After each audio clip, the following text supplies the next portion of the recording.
Listen, he's having no trouble. Could you say it again? Heath Miller in the white. We're on your screen. Said earlier, Steve, undefeated.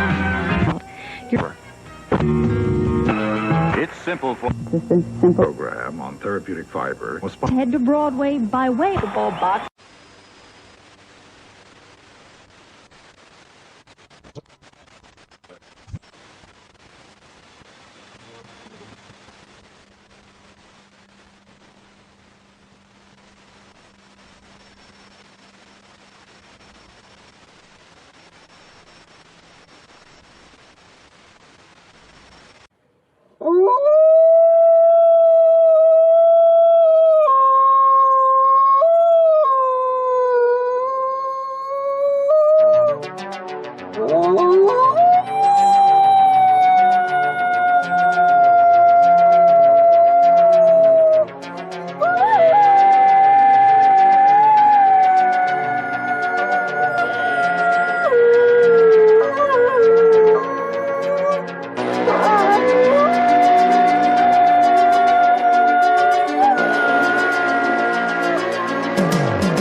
And good evening. Welcome to the Friday Night Howl Rising. Tonight, Percy's supposed to be joining us. So hopefully his usual bat time, I think, is about 3 a.m. UK time. Alex might be joining us. And whoever else. I will put the link out there for anyone else who'd like to join us. By all means, click the link once available and join us. Talk about nonsense. Hope you guys are having a good day, evening, early morning. Hey, Sab, how are you? Hey, Laura, Jamie, Melissa, Quinn, Liam. Who else? And Safari. Hey, man, how's it going? As mentioned, yeah. Oh, just reading there. Crabby.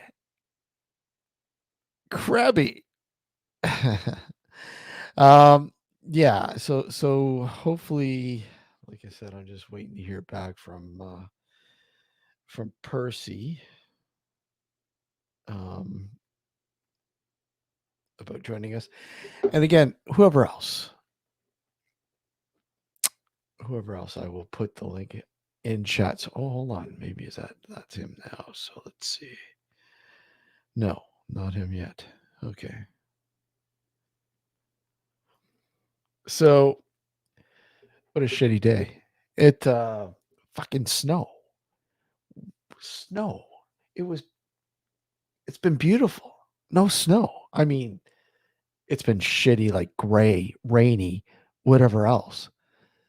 But we got snow. What the hell, man? I mean, not a lot, but who wants snow? Nobody. I don't want snow. Yeah, so that kind of sucks. And it's starting to get a little colder. It's been warm. It's been mild, a lot milder than usual. but I love it. But the thing is, come January, mid to late January here, it gets cold. It gets really, really cold, and it sucks. Uh, and we're talking about at times minus 20, minus 30. No, uh, minus 20, in the minus 20s. There's the odd time when it does get as low as minus 30 with the wind chill. Oh man, minus 30. That's fucking insane. You go from 30 degrees Celsius to minus 30. Now, it hasn't been 30 degrees here in quite a long time, but minus 30, is that around the corner? Could possibly be. Yeah. I hope you guys have a nice cold beverage available. Cheers, everybody. As our good friend Gareth used to do. Unfortunately, I don't have a Firestone or an 804 or a Stella available, but I do have a beer. Hopefully, you guys have a cold beverage, and if so, cheers. And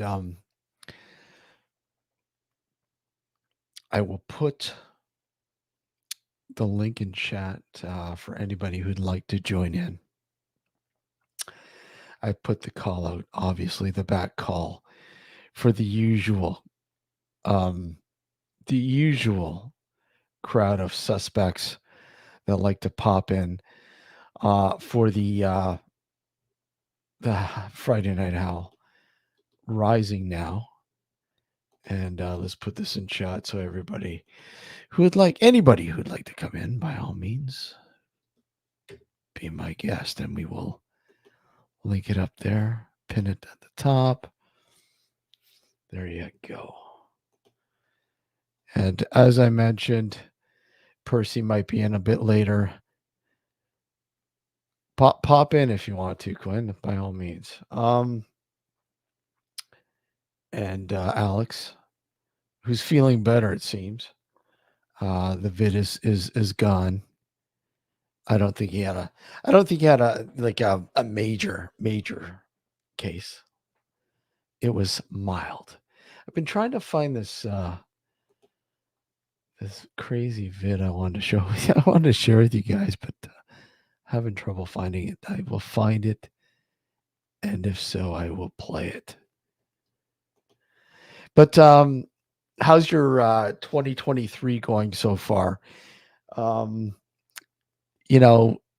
and gloom. That's all we've been kind of, forecasted this year. And yeah, I get it. The inflation is crazy. The interest rates are crazy. And they're basically, hey, we're hitting a recession if we're not already in one. I mean, here anyways. I don't know what it is like in the UK and across Europe. I know your inflation was insane. It was a lot worse than ours. But the inflation seems to have capped and has stabilized and sort of dropped. And the interest rates still keep rising. They want to batter us more and more and more. People were buying houses for a mill and a half and up, 2 million. And now they're fucking screwed in terms of mortgages. The interest rates are insane now. I mean, I shouldn't say they're insane, but compared to what they were, say, 5 years ago, even a year ago, you bought a house for $1 million. Your fucking mortgage rate is going to be ridiculous. You're going to see people defaulting, leaving because they can't handle it. They can't. I mean, it's bad enough the price of gas, right? is unstable, right? I mean, it fluctuates like a fucking yo-yo, up and down, up and down, up and down, never staying down, right? Teasing you. I got you, Quinn. Yeah, I know what you're saying.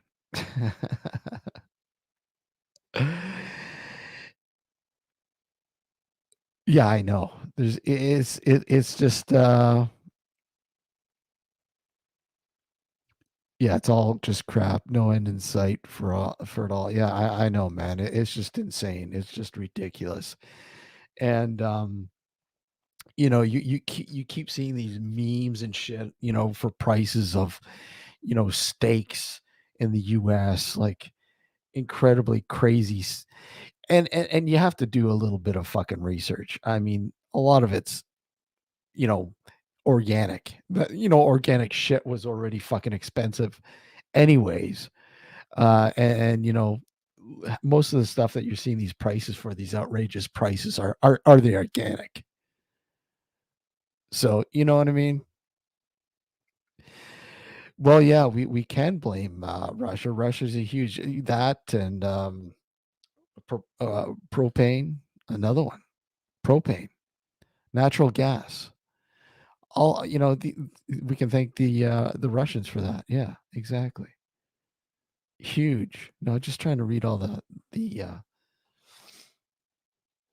chat. Let's see. Yeah, so I mean it's I mean what's the average price of gas over there in the UK now? Here, I mean here it was like a buck 43, something like that, a liter. So I don't know. In the US, I'm assuming roughly about four or sorry 330, maybe 330, 320 a gallon. I don't know, something like that. So and I know you guys over in the UK have been paying a lot more than we have, obviously, because again, yeah, you a lot of your supply comes from Russia, and they're trying to remedy that with this pipeline that they're talking about running it through. I don't know exactly where they want to run it through, but yeah, I know you've always had to pay more, but I mean now it's even more that you're paying over there. So I don't know what you guys, what the average price a liter is there in the UK. I haven't followed it in the UK, the price wise, in a while, a long time. I know you guys were quite up there. The West Coast, like Vancouver, BC, um, buck 78. Wow, buck 60 for gas. Where's that in the UK? Like, I mean, that's I thought it would be more expensive than that. Yeah, oh, it's holy shit per gallon. So what's that in liters? I haven't got a clue what it is for a liter. I don't know, but that is insane. £9. That's fucking insane. A gallon. And a gallon, like I said, a gallon in just south of the border here in the US, down south of me. Like I said, it's probably about a 330, something like that. Let me look. Quickly look here. Average price. Well, not average, but roughly what it is. Liter for diesel. And you know what? I'll be honest. Let's see. Diesel is a lot more expensive. Let me just see what diesel is here. Um, okay, diesel right here. Holy crap! So the average. Oh my god, the average price for diesel here is anywhere between 205 to 188 a liter, and that is That's for diesel. Hey Kevin, how are you? Buck 71 pounds and pence. Oh wow. And Jamie, I can't remember what state you're in. Yeah, 325. That's roughly probably, let's see. I'll tell you right now, just across the border in New York State, the average price is, let's see. Yeah, so it averages anywhere between 285 and 333 per gallon of regular. That's regular gasoline. Diesel, let's see, diesel. Okay, hold on a sec. Look at diesel. Diesel. Holy shit. Diesel a gallon in New York State anyways. Averages between 4.99 a gallon as high as 5.39 a gallon. And that's New York State. So, but when you go to the West Coast, you're looking at outrageous prices. Actually, roughly at diesel. Okay, so hold on. Let me go back to regular. Let's see. So regular. It's not as bad as it used to be. Holy crap! I thought for sure 379 to 387 a liter for regular gas lean. I remember it was as high as $5, even higher than $5. Oh, you're in Michigan. Okay. Yeah. Diesel's insane, man. Yeah, you're not too far, Quinn. I go to Frankenmuth quite often. Well, I haven't been there in a while. I don't know. I'm sure you're probably familiar with Frankenmuth. It's halfway in between the lovely city of Flint, Michigan, and Saginaw, two of the best cities in Michigan. Right in between. Yes, an interesting drive when you go through Flint.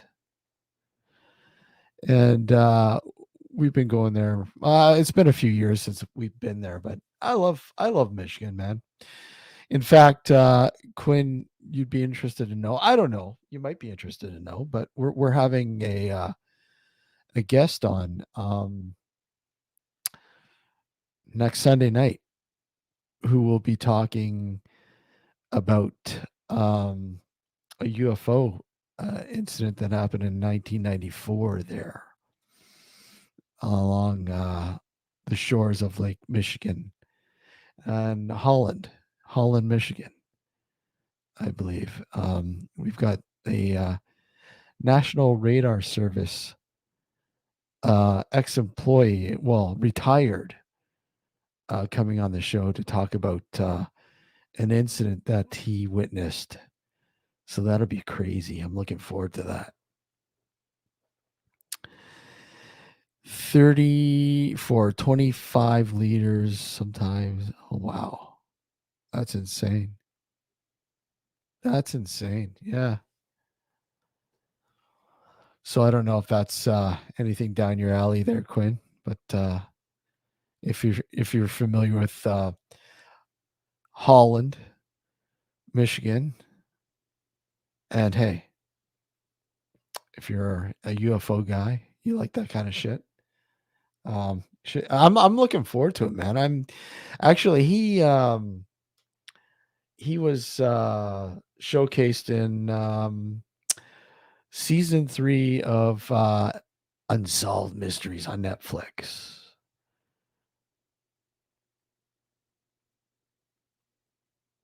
So yeah, interesting case. So I'm looking forward to that. Gotta see it.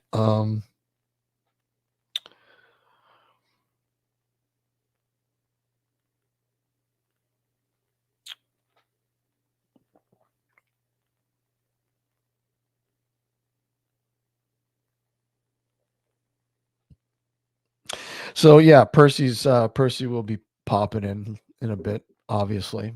I think 8:30 his time, so I'm just trying to think. Ah, yeah, it might be a little later. So there you go. But he's coming in. Looking forward to it.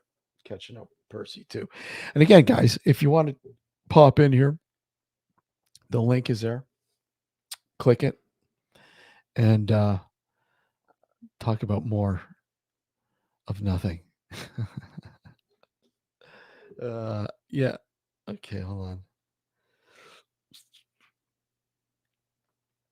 I gotta find that vid. Let me see if I can find that vid. I'm gonna see if I can find that vid, and I'm gonna show you guys. Share it with you guys. Hold on. Yeah, what the hell, man? I'm just learning. I'm just learning that Lisa Marie Presley died. 54 years old of a heart attack. Wow. Holy crap. Hey, Adrian, how are you?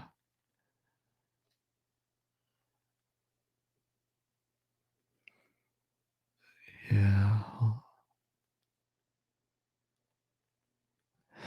Yeah, it's quite unusual. 54 years old. But it goes to show you, man. Doesn't matter how old, how young, you could have a heart attack, stroke, whatever the fuck. And yeah, it's insane. Okay, let me just see if I need to find this video. Okay, hold on.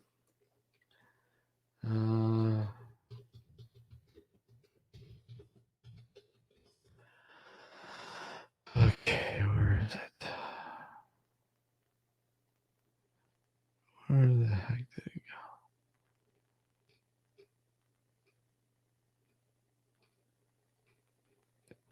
Bear with me here, guys. I wanna find it because it was hilarious. Where the heck did it go?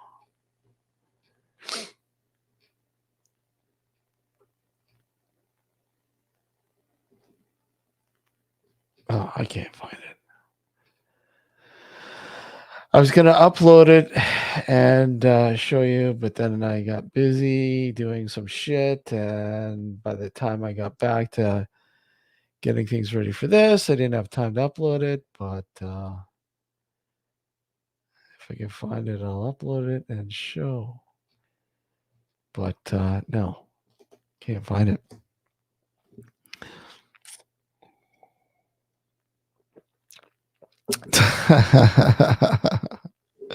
Anything goes. uh, hold on a sec.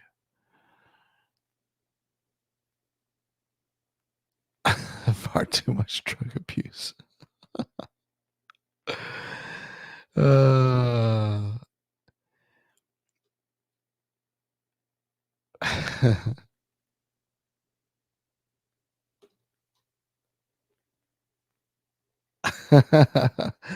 hey, no bars held here.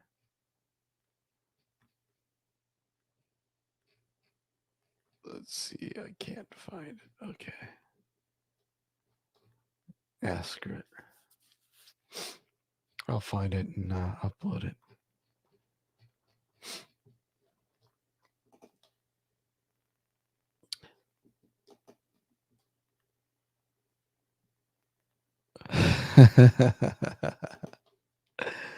uh,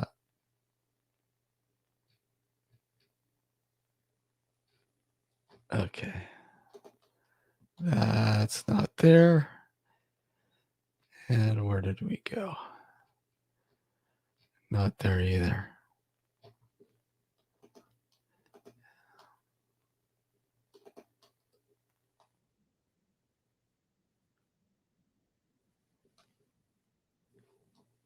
Okay, enough of that. My number call.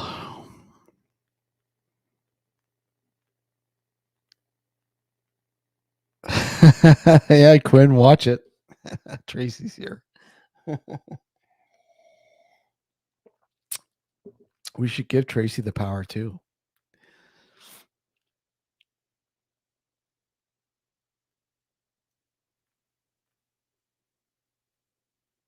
That's early for you, Sab. You haven't missed anything yet. Uh,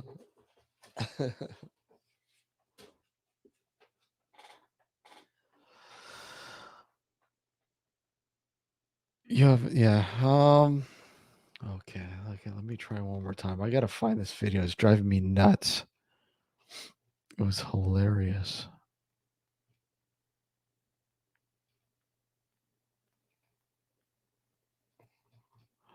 Again, bear with me.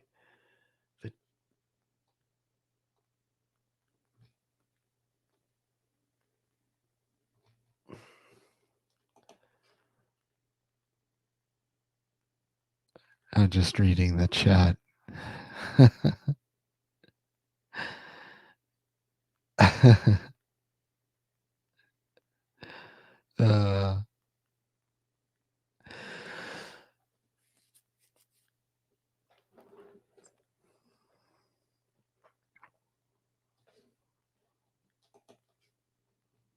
okay, let's see.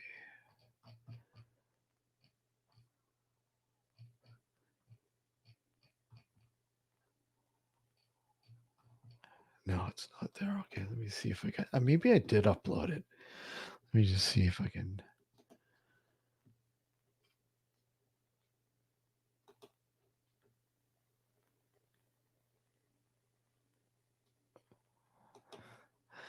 He's an enigma. Sab is an enigma.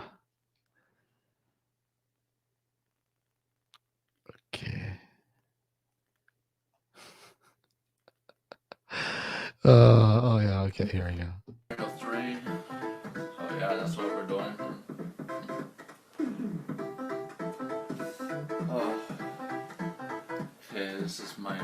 Actually, viewers, this is my second time actually doing salvia. First time on camera. First time on camera. Oh, this is gonna be fun. Alright, viewers. Don't do this, viewers. Do not do salvia. Unless you can handle it. Apparently, this guy couldn't handle it.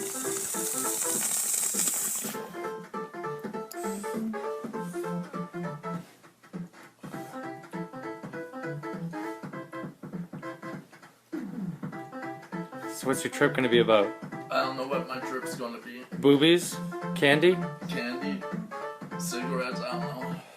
Marshmallow? Kitty Cigarettes? cats, kittens, Talking cigarettes? kittens. All eating right, pizza. tell I us- don't wanna freak out. No, just think about good things. Whatever good things you can think of. Oh.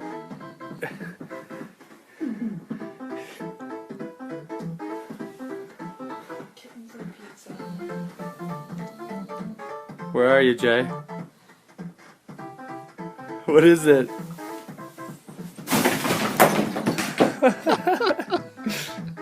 You wanna go pick up the ball? Yeah, I will. Just move the table over. Yeah, I will. This is just. I knew it was gonna happen. Oh? It's like he's sleeping, but he's having a hallucination. He's somewhere else. I'm gonna move this cigarette over. Where are you, Jay?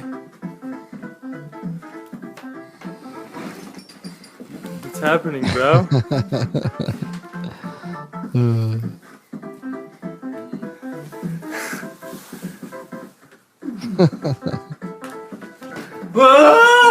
What is it? What do you see? It's okay. Don't worry, Jay, it's not gonna last long.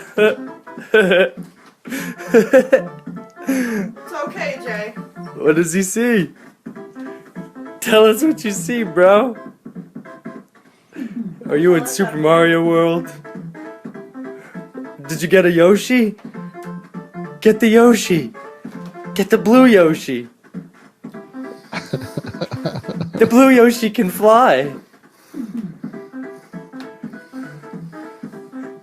Get the blue Yoshi.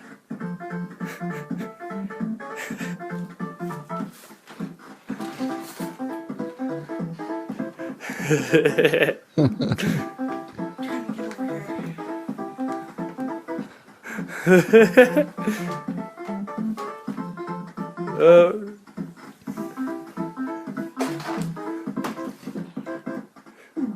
like dead on the ground.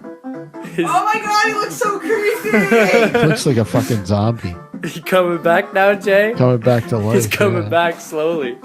He's like, what the fuck? Oh, easy, Jay. Don't move too much, Jay. Don't try to move too much. Yep. Here, come sit over here. On the couch. Whoa, easy, Jay. Over there. Over here's the couch. Ready? Go right there, right there, buddy. Go for the couch. Forward. Forward, Jay. No, not backwards. You're just trying to stay sitting. You ready? This way, bro. Right there. Right there. Go for the blue thing. There you go. That's where it is. That's where it's safe. No, no. You can sit down. You're safe now. I am not safe sitting in this. Have faith. He probably did, Melissa. It's just hilarious. Help him! You're safe, Jay. We don't move. Where are we going to? Is it better over here? What is this? What happened? What did I do? You didn't Nothing, do just anything. sit down. What's this for? You're on a spiritual journey. No, what? Yeah, bro. You can No sit way. down. The spiritual Some journey. spiritual I'm not doing journey. it. I'm gonna go home. You want to go home? It hurts.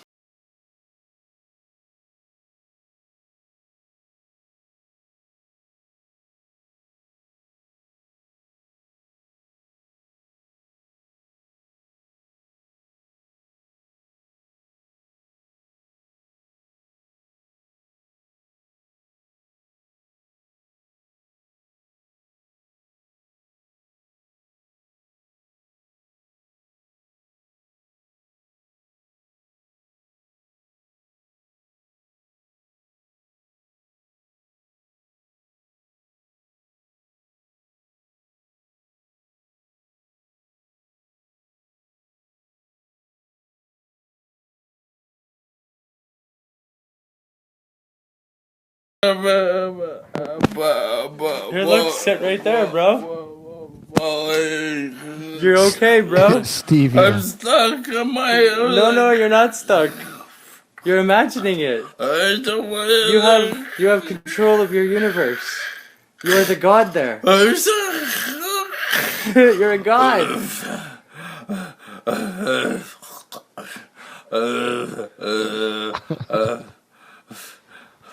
You got it, bro. You got it. There you go. Crazy ass shit. You got it now. You're okay. It's It's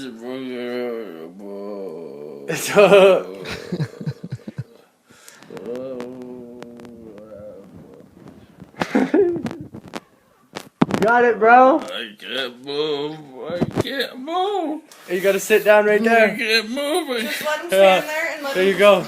There you go. You're good now. So you can move. It's intense, eh?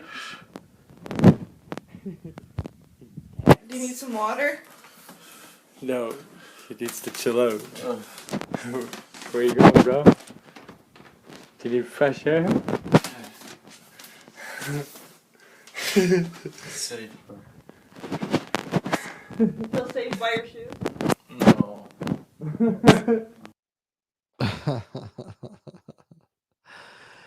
Come on, nobody's had a fucking trip like that before. Hey, Dinkum, how are you, man? Join the panel if you want. Like I said, That's what we're all here for. Anyway, Percy's like I said, coming on a bit later, and I don't know. I think Alex said he was gonna show up too. He just had to tend some stuff.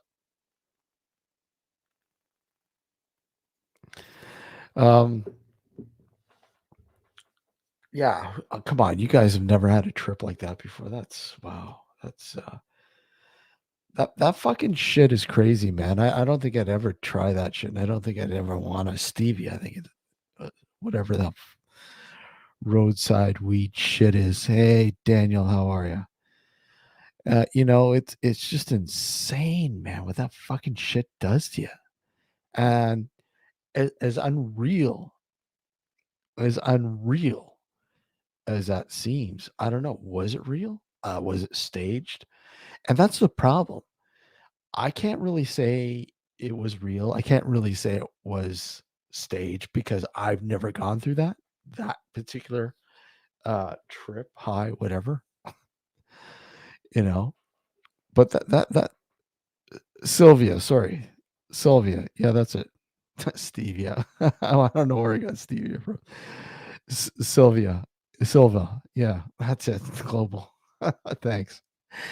I don't know why I said stevia. I'm thinking of the sugar replacement shit, but crazy.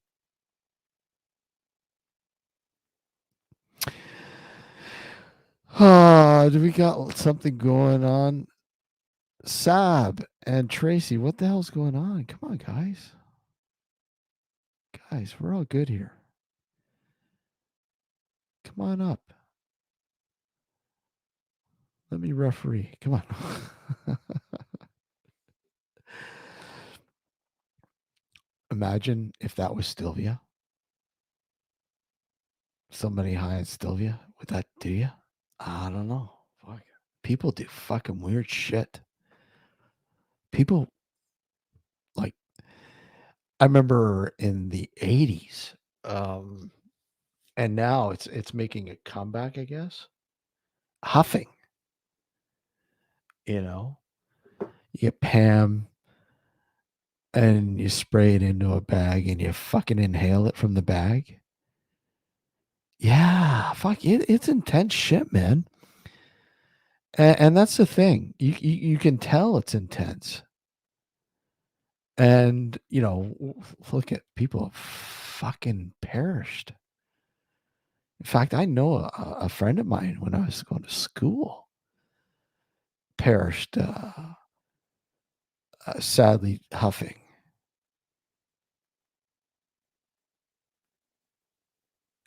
Fucking crazy shit. Absolutely crazy. Come on, this is the Friday Night Howl. Why isn't anybody jumping up here with me? Come on, don't be bashful.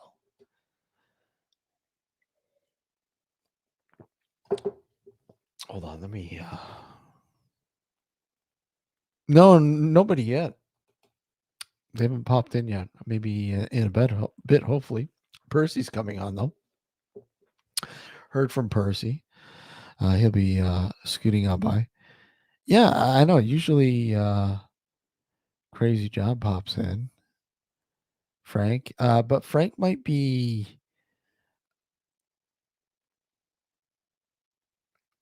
Oh, here comes trouble. Here comes trouble. Hey, sir, how are you? Good evening, good morning, good day, good afternoon, whatever. Wherever in the world you may be, it's good. How are you, sir? I had to come out of chat because I could see it escalate. I don't want any escalation. Like I don't know what you can see going on there is just me digging, like trying to find out who a person is because they're a part of our group. And they're a big part as well, to be honest. Everybody knows Tracy. Yeah. And I've never spoken to her personally, but yet is what I'm saying in chat is because I'm getting from other people, left, right, and center, that she's using the mod tool to perform certain actions, and other people are kind of going, well, why did she do that to me? Do you know what I mean? There's things left, right, and center about Tracy, and I can't figure it out. I don't know I don't know what's going on. So I'm just trying to ask her. I to have say, no idea. I mean, "Hiya." I've only been like But- peering in, but trying to keep But it close.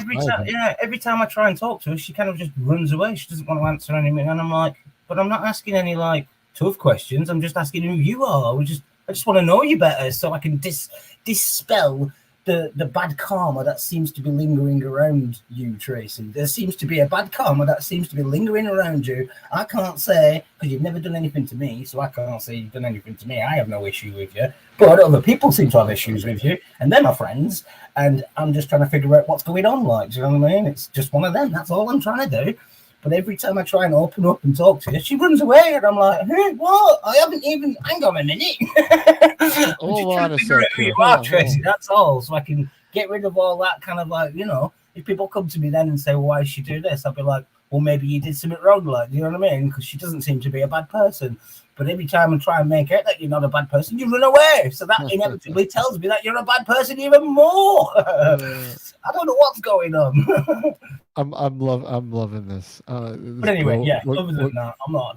I'll leave that there. I'll just leave it. Whatever. He's apparently getting angst about it. So we're all good. We're all good. Sorry, I said anything. We're all good. I'm enjoying anyway.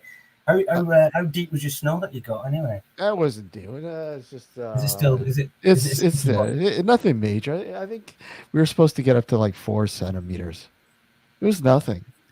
Just I don't want to say a dusting, but it was a pain in the ass when I got up this morning to go to work. I'm like, what the hell? Yeah. Yeah. I'm global media. I love this, man. Hold on, I gotta play. Let's see. Okay, here we go. And here we go. Here's the other part. Turned into a giant Buddha statue and was being beaten by small people with pitchforks. It's intense. Okay, okay. I get it. I'm like, what the hell? And then I just put it in. Okay, it was a high. So yeah, that's pretty intense. All right. I've had salvia previously. You've had it? Oh yeah, I've had salvia previously, a couple of times. But the only experience I've ever had from it was, so I smoked like a bong of it, yeah. So like, I got my bong. Sort of like what that guy did, yeah. And it was like it was the strongest. It was because you can get different types of strength of it as well. So you can get like a normal from the plant itself, just normal bog standards. Do you know what I mean? Smoking, but that isn't very intense. And then you get like up to times 20 or times 50 or whatever. You know what I mean? Times 50 strength, like. So yeah, I put basically a full bag of that, and 20 quid's worth, boom, straight on the bar. Yeah, but the shit I remember, this stuff was like a road. But yeah, I smoked it. This stuff's like a roadside weed, isn't it? It's horrible. It's just tastes like you're smoking lettuce or cabbage or something like that. It's horrible, like and is just you can grow it here in England. Yeah, salvia. Yeah, you can grow salvia in your garden. You can drink it like a tea too. Yeah, you can have it. Yeah. The root of it and all the rest of it, you can turn it into. There's all sorts of medical applications for it. To be fair, like there's all. I'm sure. Just like anything, right? There's some sort of medicinal uses for this shit. But, it's just like people don't know where to cut it off, sort of thing. Yeah, exactly. Well, it's like you know what I mean? It's like anything. It's like a little bit of something can do you a lot of good, but if you have too much of it, then it can do you a lot of damage as well. Like anything in life, yeah. But when I had it, how can I explain? I was sat on the sofa, and I just smoked a ripped bong of it, and then I sat back, and it was like I closed my eyes and it was like my body was split in half, sideways, not this way, but that way, yeah. So it was like the back half of me. That's the way your body felt. Yeah, it must. Yeah. That's how it felt. Like I was split in half, but sideways, not left and right, but like front and back. And the back half of me was floating in outer space. I was just like this. It was like I was in space, just floating about. And the front half of me was like I was on a rocket ship going to space. So front half of me was like. Sab, did you get the page effect when you moved your head? No, I didn't. That's it just felt like I was on a rocket ship and going off into the moon or something at the front half. I mean, the back half of me was just floating around like I was already there. Oh, it was very strange. I don't know. I can't explain it. Crazy. But it only lasts about. See that video you're showing there? it doesn't last that long. Doesn't last that long. So No, it doesn't last that long. then- So then you say I'd it's say, fake. like Mel was saying, like a lot of people were saying, the first half of that video is Mhm. probably real, but Yeah. the second half of it is him playing on the fact. It's So still, you think he was just fucking around with his friends? he was there? fucking, on the last half of it, or last quarter of it. He's fucking about, man. He knows he's come back around, and he's just trying to make out like it's lasted that long, because it doesn't last that long. That's what everybody else is saying. If you've had it, you've experienced it, you know it doesn't last that long, and you can't get, once you fell on that floor, you ain't getting back up again, I tell you. And when you do get back up, it's when you're sober from it. Do you know what I mean? It's when you come back around off it, because you ain't getting, it's hit you. Think about it, it's disabled your body. So the only time you're going to get back up again is when it's kind of worn off a bit, yeah, and you're able to get yourself back up. So when he's back up and he's wandering around, nah, I'm sorry, but that's fake. That bit's fake when he's doing that. Yeah, I think anyway. I've done some weird shit in my life. I mean, like, smoked and whatever peyote I had before, and that was a trip in itself. That was like, what, I think it was like 14 to 16 hours it lasted, and that was definitely mind altering. It was life changing, to be honest. It's one thing. It's one thing to smoke a joint and get high. I've got a real good topic for you to touch upon here. Okay, go for it. So, because we're on this situation already, Yeah. and we're talking about this. So, this past week, and this is no joke, past week, I've been doing, I don't know why, don't ask me why, but sometimes you sit and you think about things, and you're connecting dots, let's say. Yeah. Right. So, I've had a lot of near-death experience videos thrown at me from YouTube recently. So you've been watching a lot. Algorithms, obviously, just throwing them. So I've watched a few of them, yeah. And you know about my experience of seeing the orb of light, yeah. Mm-hmm. And then there's also, I've got a good group of people who are actually live now, and they all take mushrooms and psilocybins and all this sort of stuff. You know what I mean? They grow them and they do them themselves and all. Yeah, so they've got a variety of different kind of trips and mushrooms and all the rest of it that they do. So my brain starts connecting dots this week. Okay.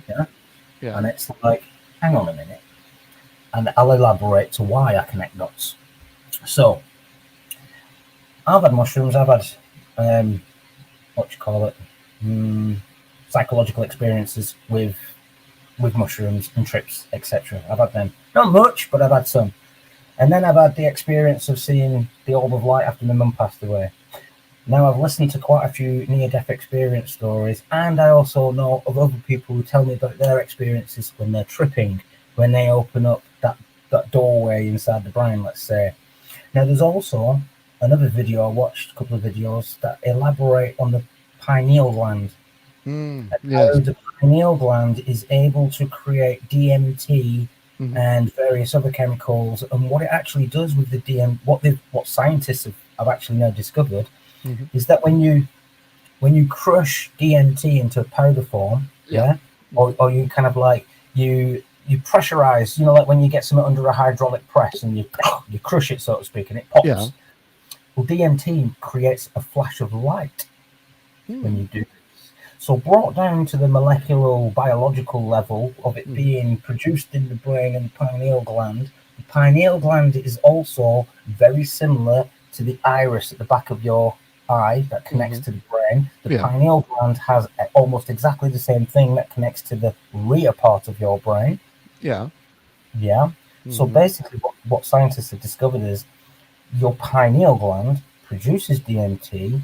In the process of sending it to your brain, it sends it between them neural links, which compresses it and makes it pop, let's say. Yeah, so it sends that signal, sends that signal, sends that signal. So what? So we're not supposed to go towards the light then? So that my kind of like perspective on this, and there's a few different kind of perspectives because I've opened this up this past week. And I got somebody so bloody interested, they've actually started doing videos on their own channel and all the rest of it. And if you want to go and have a look, you'll see her name is Joni Rotten. Yeah. And she actually went and did when we carried on the live from the other live. Do you know what I mean? We actually skipped from live to live. We were talking about this subject because it was like everyone was jumping on it. Like, wow, this is very. The dots are really are connecting here. Like, so let me just break down. When you're on mushrooms, or you have like a trip or anything, like you seem to open your mind to this realm of spirituality. Let's say, right. So when you're having a near-death experience, is the pineal gland producing said chemical, doing what it needs to do to process it, to send you off into that? This is what I'm thinking, by the way. Is it because your brain knows you're going to die? It kind of knows. It's what it's doing, it's prepping your brain. It's sort of giving you peacefulness before you actually die. Yeah. Do you get me? So your brain isn't kind of going before you actually pass away. Do you get me? Like, yeah. Imagine that when you're dying, your brain's just well, it would. Think about it, because you're starving it of oxygen and blood. You know what I mean? Your brain, it's like any other muscle. Think when you starve your arm, you lay on your arm and you get pins and needles. Think grounding about that. In your own body. Exactly. So your brain obviously kind of shuts that down to stop you feeling all of that before, and that's what I think kind of a near-death experience kind of is. Now, within these near-death experiences, maybe there is something very spiritual that is real, because I've seen an orb of light. Now, you look at a lot of these near-death experiences, they're saying that they're stuck in this in-between world where there's lots of orbs of light. And they're like I said in mine, no, that can't be coincidence. Tell me, you can't say that's just coincidence. That people have had these experiences in this world, in this realm, but then people have also had a completely similar, but in a totally different situation, experience. So they've had like where they're ready to pass on into the light of the next world, but in between that, there's like this darkness full of orbs of light where people are just wandering around, so to speak.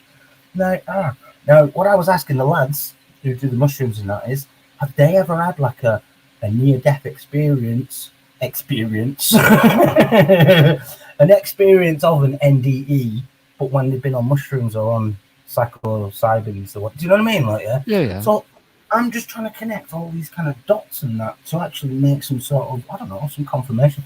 It's just really, it's complicated, and it's actually a really good topic to get into and actually discover. Can we actually prove that there is something after we pass away? Is there a way of gathering evidence of?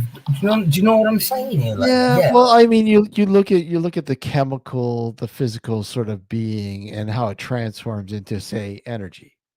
That transformation between exactly my point. And I said that within this as well. Yes. Energy doesn't die and it doesn't dissipate. It transfers into something else. Yeah. And that's obviously one of the theories. Obviously, and I like to believe that. I like to believe that when we your physical vessel just poops out, that's not the end all be all sort of thing. Yeah, I don't accept that. I've never accepted that. And and I don't accept, well, look at, you're gonna go up to heaven, you're gonna go to hell, blah blah blah. Fuck that. I think my whole, one of the reasons why I've been researching the paranormal and investigating for as long as I have.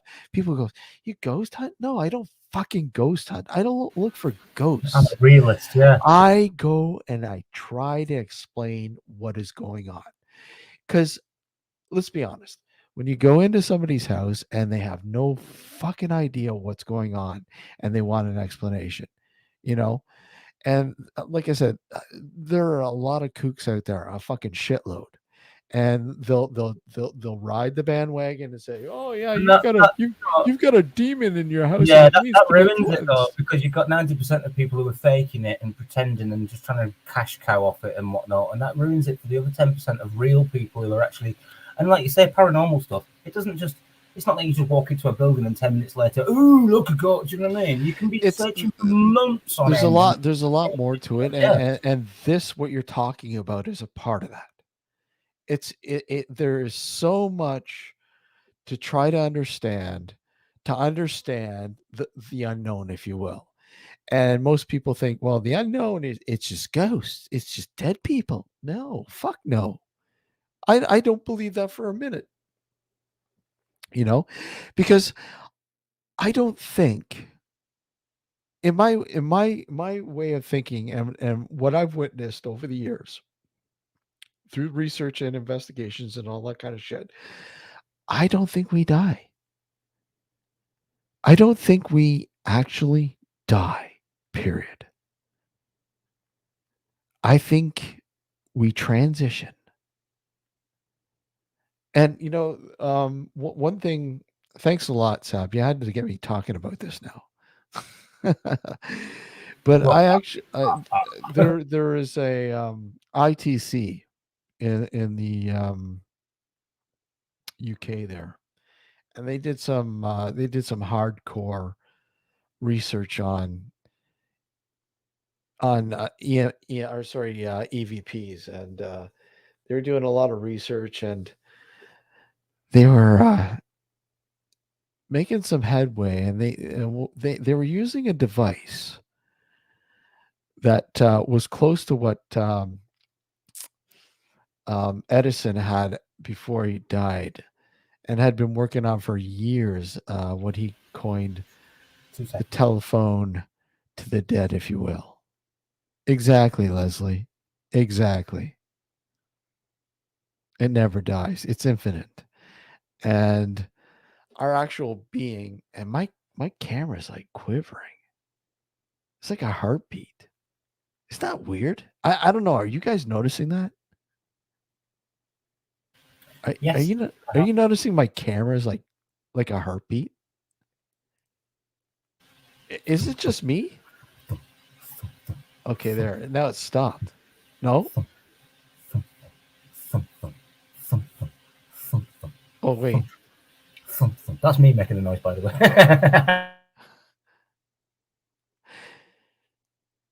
That is weird, man. Okay. That's freaking me out.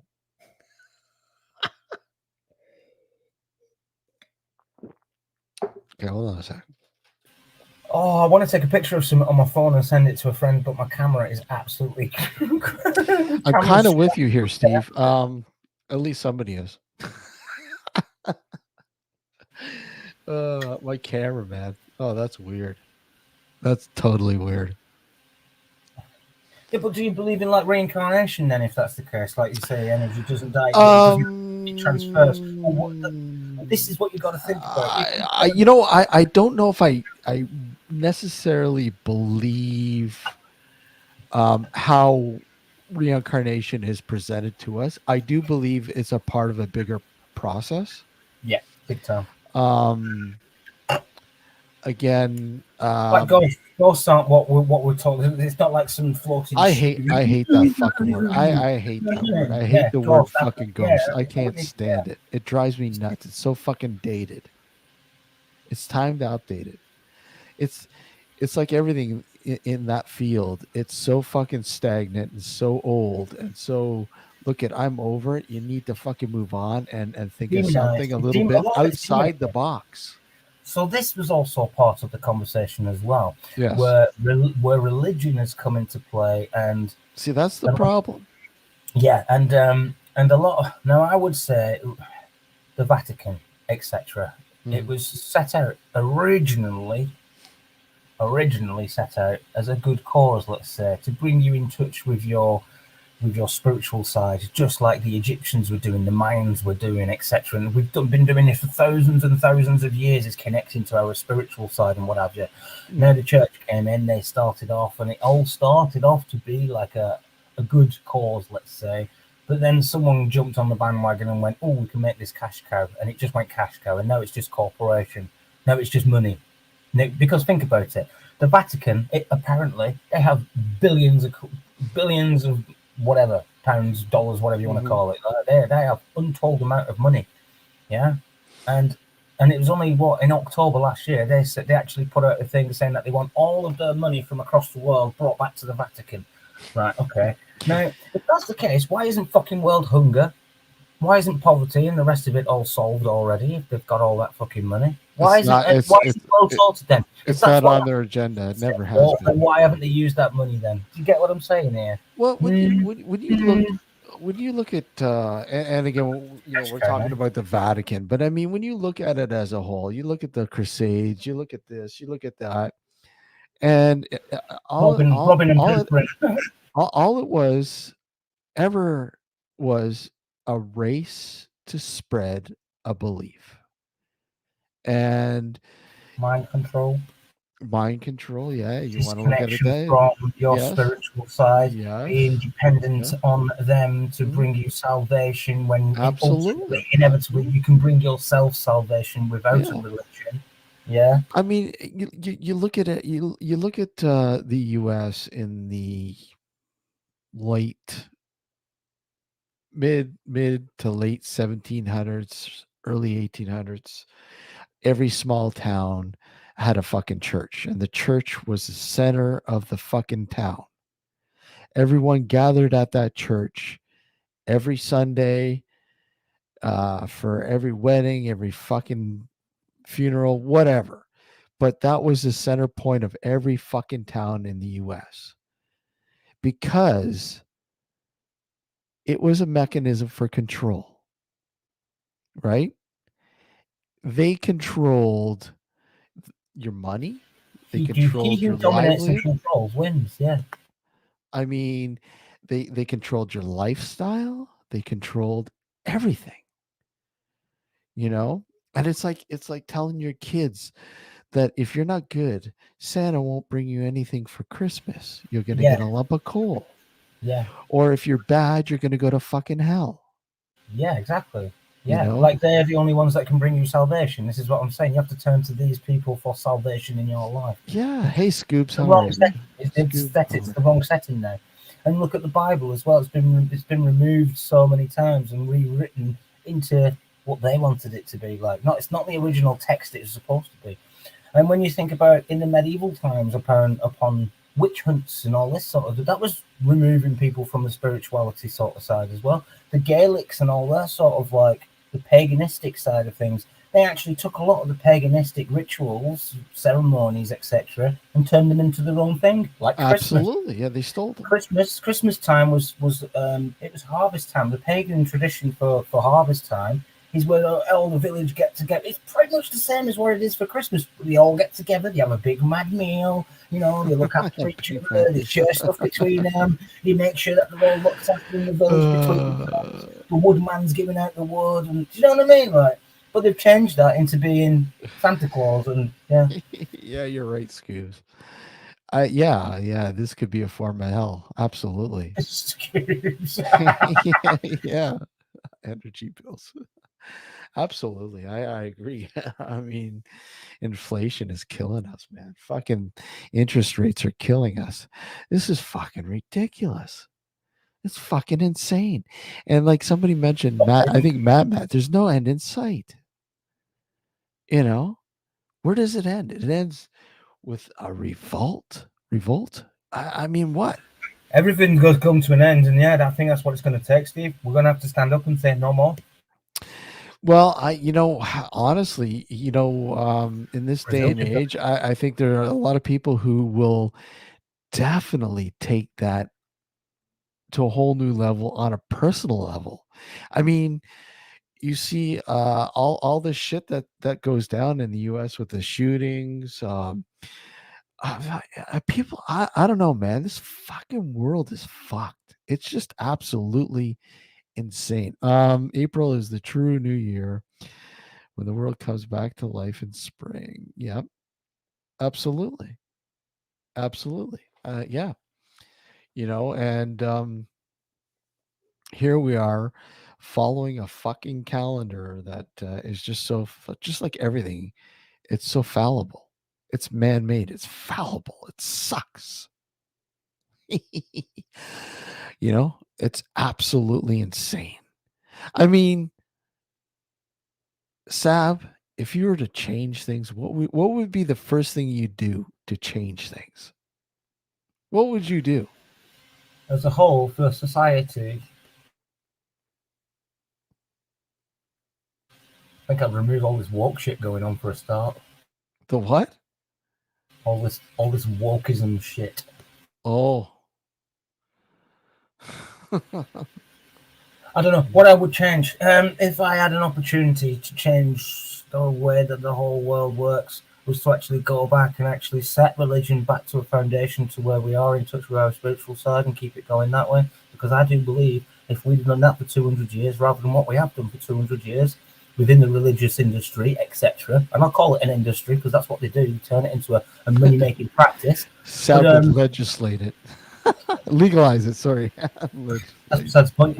This is what I'm saying. This would fall into it as well, Dinkum. That would actually fall into it because if we were so in touch with our spiritual side, we wouldn't have laws against drugs and all the rest of it. We'd know not to use too much drugs, etc. We'd know how to use them properly. We'd be so in tune. We'd go so far and free the world of technology as well, remove greed, all that sort of stuff. That's what I'd do, like. I'd make the world true. I'd try and make the world true. Does that make sense? Rather than the big game that it is right now. That's what I'd do. It is a game. It is. It's a fucking nasty game. It's a nasty game. It's like that. And it's run by a certain collective of people. And if you are not in the club, you're not in the fucking club, I'm afraid. And you're disposable. That's it. As far as these people who run this fucking game are concerned, if you're not in the game, you're disposable. Yeah. It's just it's like that. Oh God, what needs is to be it? removed. Hold on. Top 5 companies who run the world. What were they? BlackRock. What's the other one? Vanguard. There's another. There's about 5. There's literally 4 or 5 companies that own the entire world. What was that? You said that in the last age of Aquarius, though, Global. And I know that we're in the age of Aquarius because I'm a Piscean. I'm actually a Pisces. You know, it's like the world's like yeah, the TV series Squid Games. I never watched it.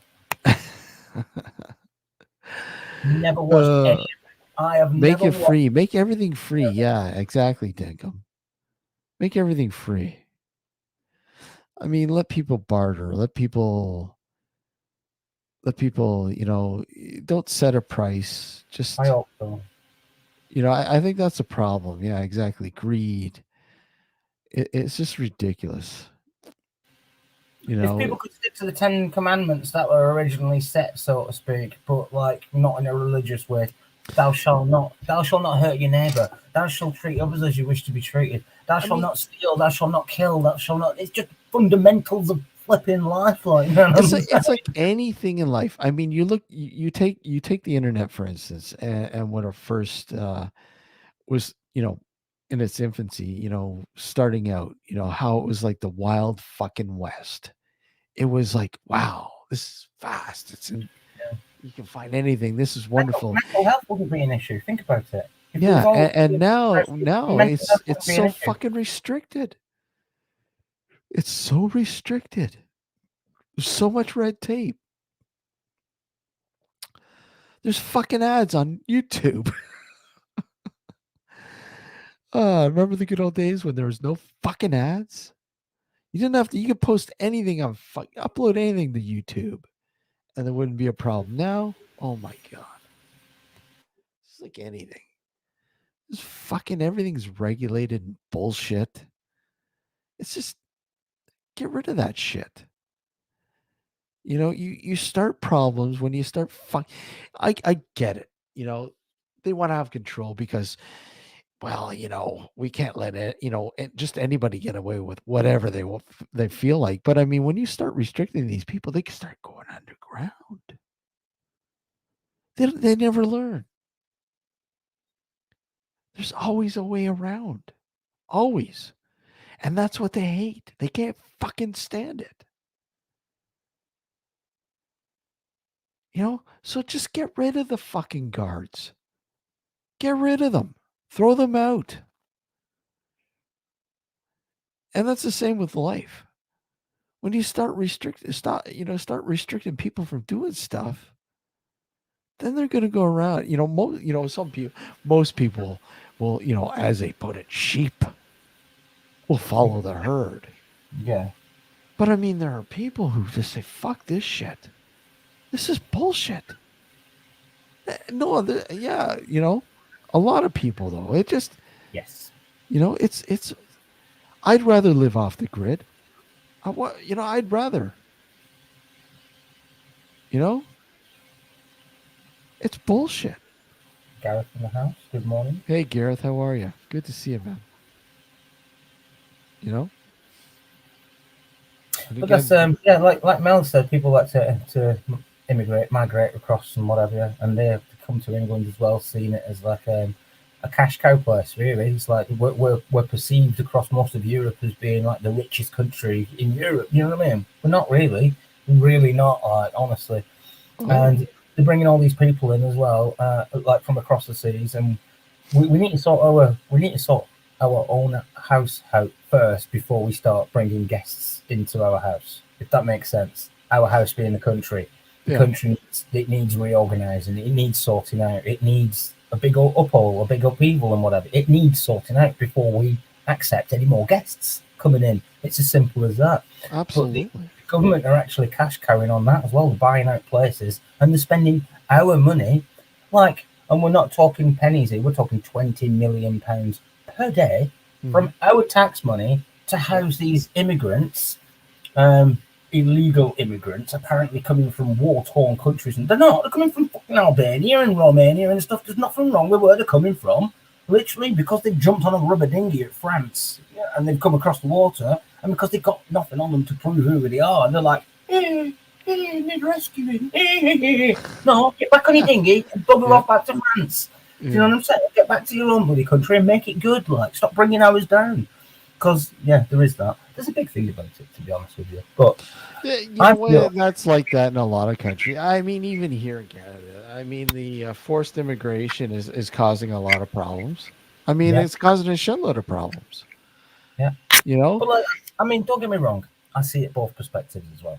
For example, if England turned into a third world country, if everything just crashed, literally crashed, and it just went to pot, and then France or Holland or someone on our other side of the sea border, they turn around and said, right, we've opened our doors, we've got NHS, we've got a national health insurance, we've got this, we're going to give you free money even if you haven't got a job, we're going to look after single parents, and we've got free housing and all the rest of it. Our doors are open. So basically, France said, we know that yours has just crashed, but we still got a good system here, and you're welcome to come. Where would most people out of England go? They'd go across the bloody water, wouldn't they? Let's not deny it. Yeah? Let's not deny it. So, shoe on other foot, people would run off and go to where they presume to be the better place to be for making money, etc., etc., etc. But, I feel lucky, really, that when I was 18, I went travelling. And I did most of Europe. Do you know what I mean? I went all over England, all over Europe and whatever you like. I really did. And I'll read it in a second. And I feel lucky that I was able to do all of that in my younger years, because my kids now can't do the same as what I did. It's just, do you know what I mean? Just jump on a ferry and disappear off somewhere. And you get me, with just literally a bag of clothes on the back. You can't really do that anymore. Not like you could 20 years ago when I was a kid. But anyway, that's a good question, Global. It's can you have best of both worlds? Right. So I mean, obviously now automation is becoming a major thing. AI, it's slow, but it's a matter of time before AI kicks in and plays. I'm big on this topic as well, and I know a lot about this topic. And I do believe in the singularity, and the singularity regression is towards off-grid. Again, it depends on the type of person. Obviously, I'm an off-grid kind of guy. I like that. I like that kind of lifestyle. I always have, but I also like to have keep in touch. And give me a satellite phone, I guess, and that's about it. Check in every once in a while. Hey, how you guys doing? Sort of thing. Whatever. But I don't know. It's I think I would probably go towards the off-grid homestead style sort of thing. Me personally, I think. I don't know. How about you? I'll come to Scoobs in a second because I disagree with what he's saying. You don't have to learn English to go anywhere else in the UK, in the EU. Everywhere else in the EU speak English, trust me. Funnily enough, everywhere else in the European Union, they fucking speak English as well as their own language. You could come to Canada and you'd have to learn. Yeah, you have to learn English and French. No, you don't know, because I was in France and I've been in Holland, and you don't have to learn it at all. No. Like you can get, and it's not hard to learn as well. To be honest with you, the idea of French. learning it French is hard, but relatively actually easy. learning it's quite easy, really. It's only Well, taken me 50 years and I still can't understand it, and I should. So, to the AI question, yeah, I believe AI, and I do think augmented reality systems, basically like a virtual world system for this AI to live in, if that makes sense. Mhm. And once AI has become so advanced, Keep going, Sab. I'm going to refill, okay? Keep going. We're going to merge with said technology. We're going to become almost superhuman. And I truly mean this as well when I say this. This isn't fallacy. This isn't speculative. This is going to happen. Honestly, I know it. I know it's going to happen. I can see it. And when I say I know it, it's because I can see it happening. Neuralink, the Neuralink that Elon's doing, and not only is Elon doing it, but Bill Gates and bloody Jeff and whatever, they're all trying to steal that idea now as well, because they know that they can incorporate it to make you their own little drone. And think if Google has their own little Neuralink bloody technology in their head, they can control you to do things. They can control the stimulus that you get in your brain, etc., etc., etc. So we have to be very, very careful with this as we step into it, because there's a video called "We Are From the Future" by Garrett John. If you go and view that, you'll see exactly what I'm talking about. And basically saying that once we became integrated with the technology, we become like gods. We're able to create worlds in the blink of an eye, but we're also able to destroy worlds in the blink of an eye as well. We have to be very, very careful about the premise of the way the mind works and how to control it, etc. I don't think most people are ready for it, to be honest with you. We've got to learn to step into this new world that's engulfing us already, and that's only if we allow it, and only if life carries on the way it is. For example, if we don't have a natural disaster, catastrophe, something happen, like the world gets wiped out again, so to speak, you know what I mean, massive floods, whatever, like, yeah, we have to start again like we did 12,000 years ago, apparently. And I won't even get into that. But no, I truly believe that the singularity, it is going to occur. The singularity is basically where technology and humans, they merge together, and we become like gods. Like, if you get information at the instant of a thought, like, you know, anything you want to know is there in the back of your head. Yeah, it's one of them, but you're gonna have to plug into it yourself personally, and where that leads, I don't know. I mean, we was talking about this the other day on whose channel was it? We was talking about Tim's, I think it was, and I was expressing saying, like, RoboCop could be a reality now. Most sci-fi stuff is like a precursor to reality. Most sci-fi stuff that you've watched in the past 20 years has almost been like a precursor to what's happening in reality. Think about it.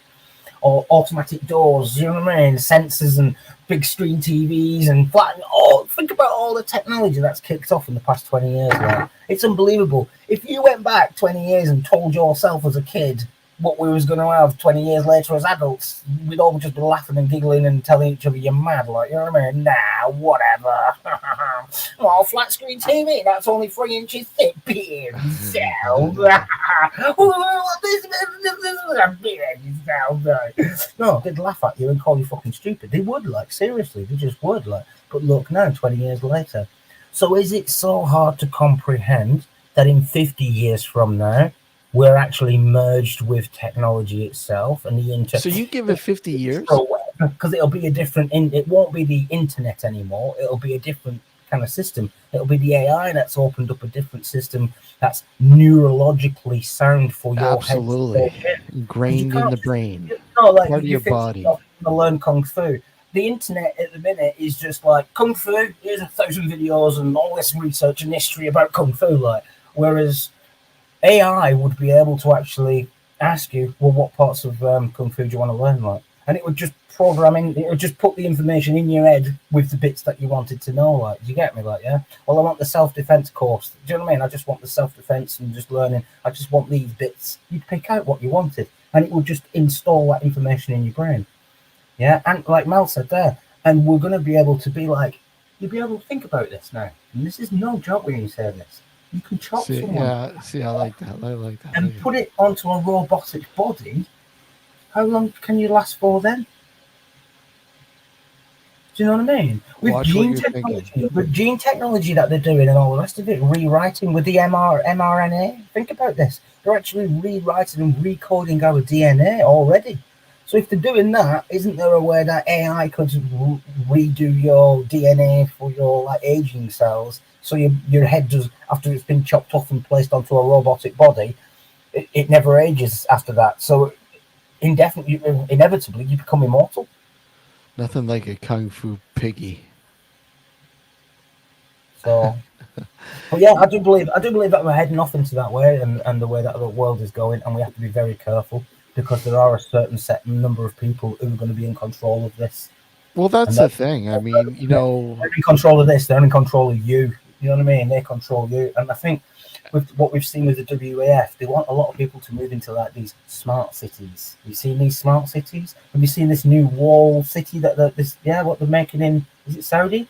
I think they're making it in Saudi in the desert somewhere. Like, yeah, honestly, you should see it. It's like a 3 mile long, a 2.5 mile long structure that's just like a wall. It's like 2 apartment blocks thick, but it's just mirrored on both sides as well. So you wouldn't even really see it all too well if you get my drift. It's just like you see what they're building in Dubai? Is it the one in Dubai? It could be the Dubai. It's this huge circular. No, it's not the tall one. It's just like a wall. Like, oh, okay. I'll have to find it. Like, this thing's like they're building it. Like being built down. Like a smart circular city. Fucking it's like a community in the sky, but it's a circular thing, and it circles the whole cityscape. It's fucking insane what they're wanting to build. But yeah, that's the sort of stuff that we're moving into. Like, it's sci-fi stuff you would never have thought 20, 50 years ago was ever real. Because we didn't have that technology. Now we do, right? I mean, that's the thing. It's almost endless. Now you add AI into that, the artificial intelligence, let's say, or let's not even call it AI. Let's call it a quantum-based program that's able to process stuff on a quantum level. It's beyond even our comprehension of thinking about stuff. Like, if you get my drift, it's like every bit of knowledge you've ever thought of being able to, of anything that's ever been learned, spoken about, anything, written, whatever. Every bit, last little tiny piece of information that's ever available on the planet to this quantum system is available on a split second whenever it wanted it. You put that into the mix, and we're boundless. We can travel to fucking stars. Honestly, we're boundless. We become like gods. Serious. Well, we don't need that. Waste the energy to fly. We're there already. Okay, so what happens when all jobs are automated? Well, there you go. Well, that also comes, and that's what's happening. That frees humans up, like, yeah, exactly. So once our world becomes automatic, cars build themselves, like farming industries. We just have all these mad fucking machines that go around doing everything. We'd become Idiocracy. That's not a film. That's a documentary. Idiocracy. That's a documentary. That Scoobs. It's not a film. Can I say something, Sab? You have a wait a sec. A slick demeanor. But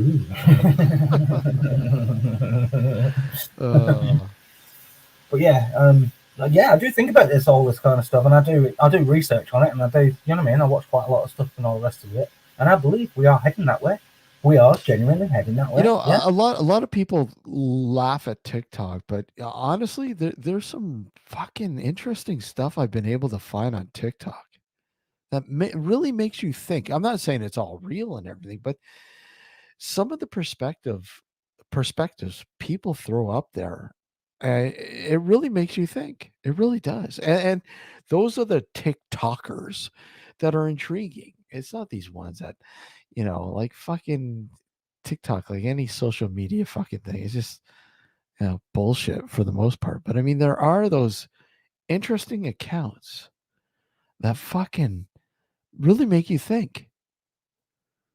And we're talking about what we're talking about now, Sab, and they take it to a whole new level, and they really, really, yeah, exactly.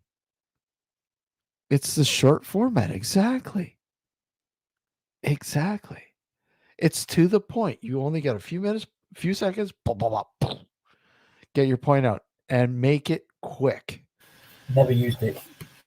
Yeah, see, I never really used it either, and then people were sharing these videos, and I'm like, where the fuck did you find this? This is like fucking insane. No fucking way. I will not let TikTok mess with my mind like it does, because it causes attention deficit disorder.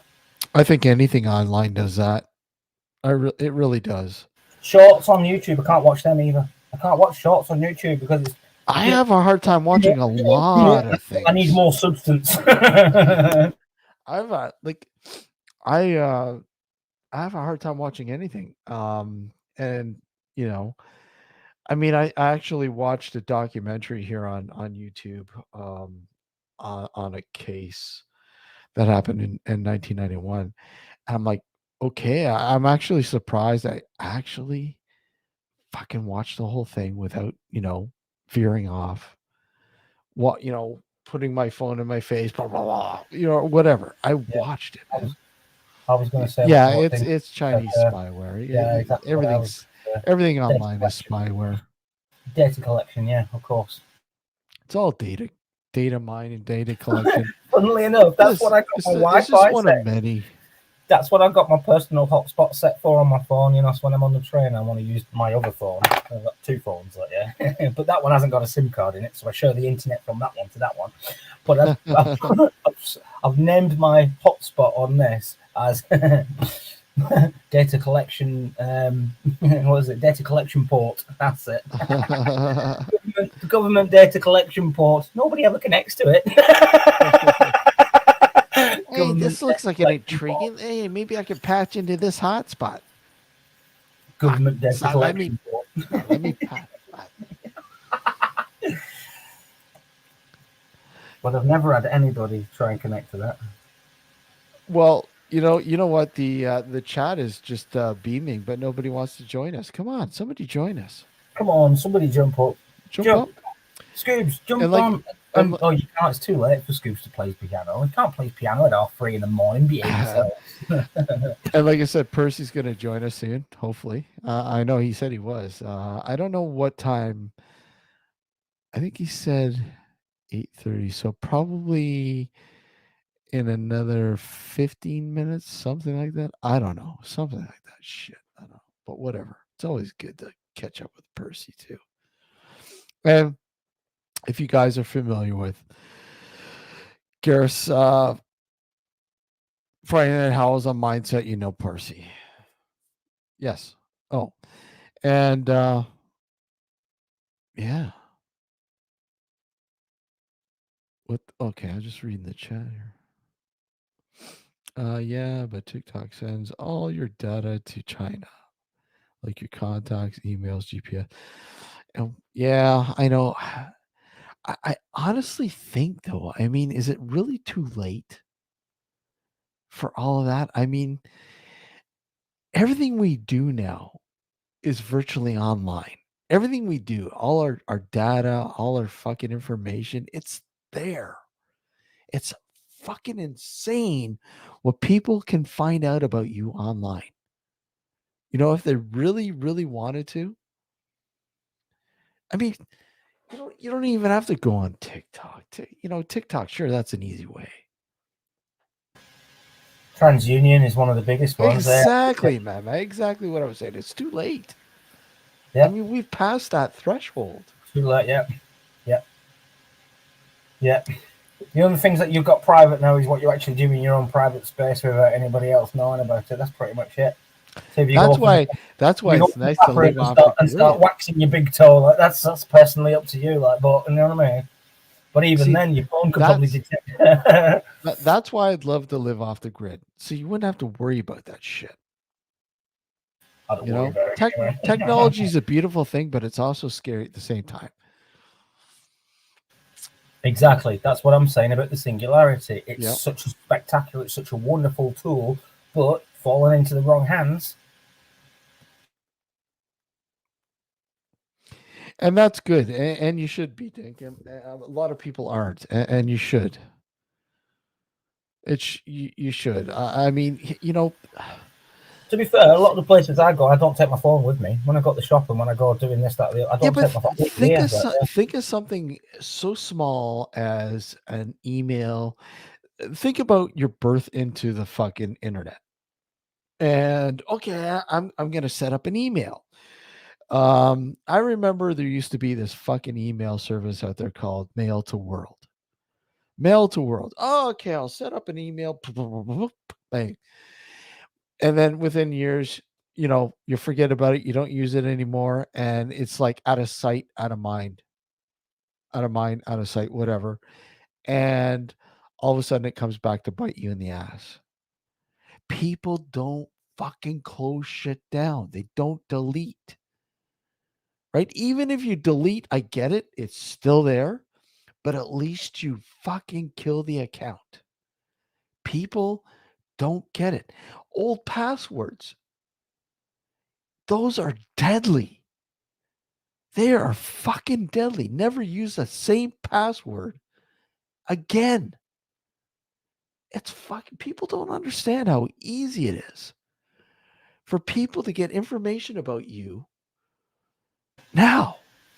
A lot of people do it as well. That's one of the biggest mistakes. Is people use the same bloody password for all the bloody different things. So if Exactly. what they'll do is they'll end up hacking an easy account to get like Netflix, PlayStation. They got all hacked very easily. Do you know what I mean? Yeah. And on all that hacker needs to do is get that one password and then go onto your Google and then start going through all your different things and then trying that password with all your different accounts, your bank, you whatever, PayPal, all of it. Seriously, you'd be surprised how many people actually do it. I mentioned a few times, you know, like I remember having a guest on the show years ago. A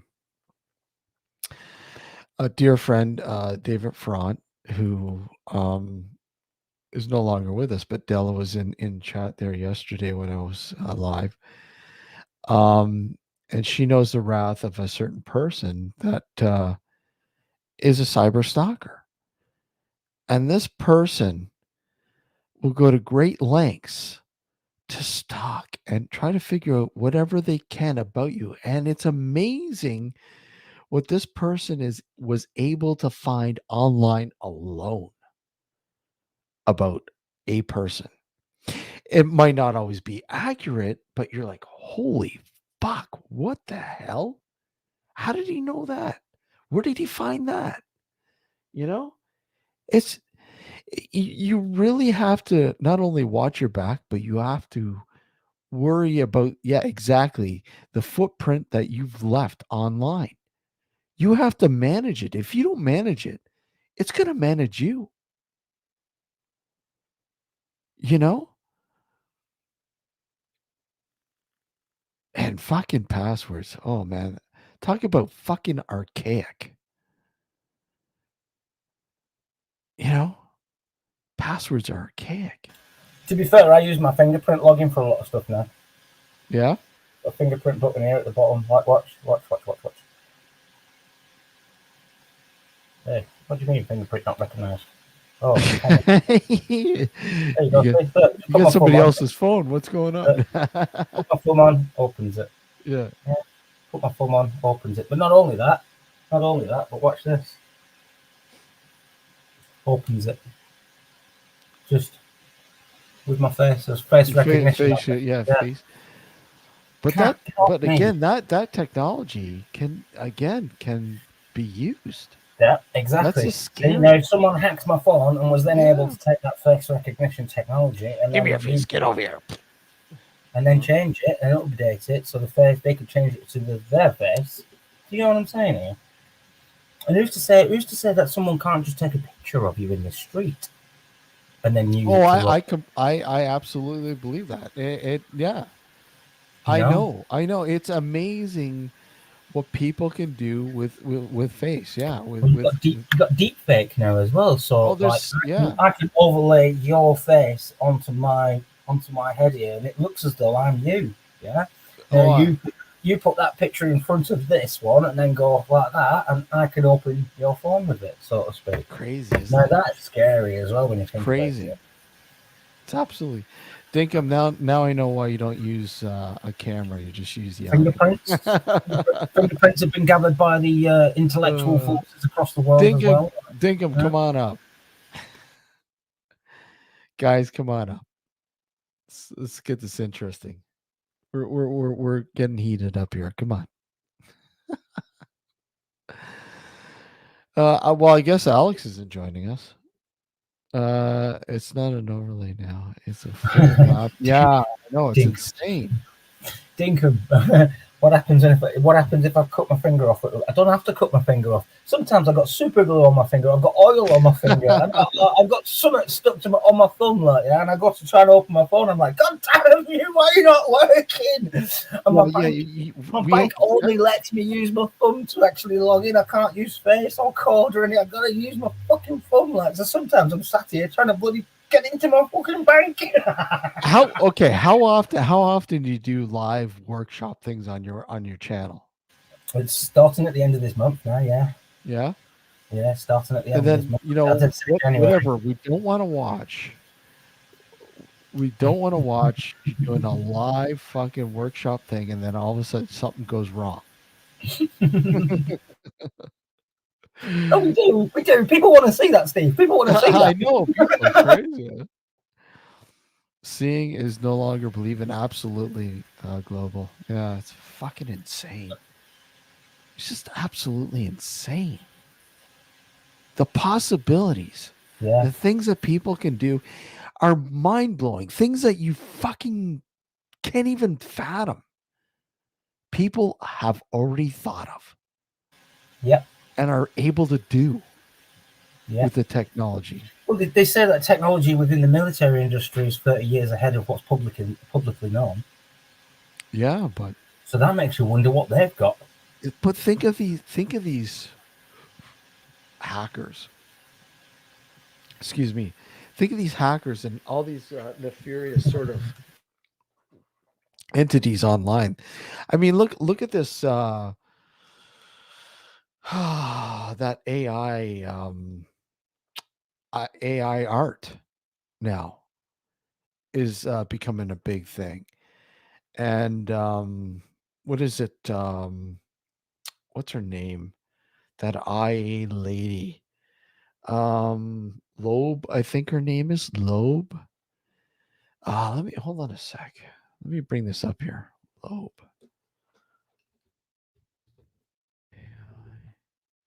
Here we go. Fucking crazy. Okay. I'll just. I mean, Leslie, I wouldn't say we're ignorant to the hidden technology and knowledge. I'd say it's more suppressed and it's more hidden from us than we are hiding from it. If that makes more sense. I don't know. I'm gonna hold on. Let me see if I can. Let me see. Okay, so I'm gonna play this. And this is what I mean. Hold on. Let me.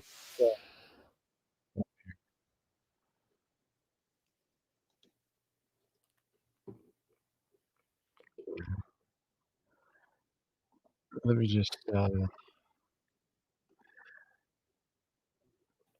Okay, just gotta bring it on over here. Bring it over here. And in case you guys have not seen this, I won't play a lot. I won't play it all. I'll play some of it. Oh, fuck. I want that. Get back.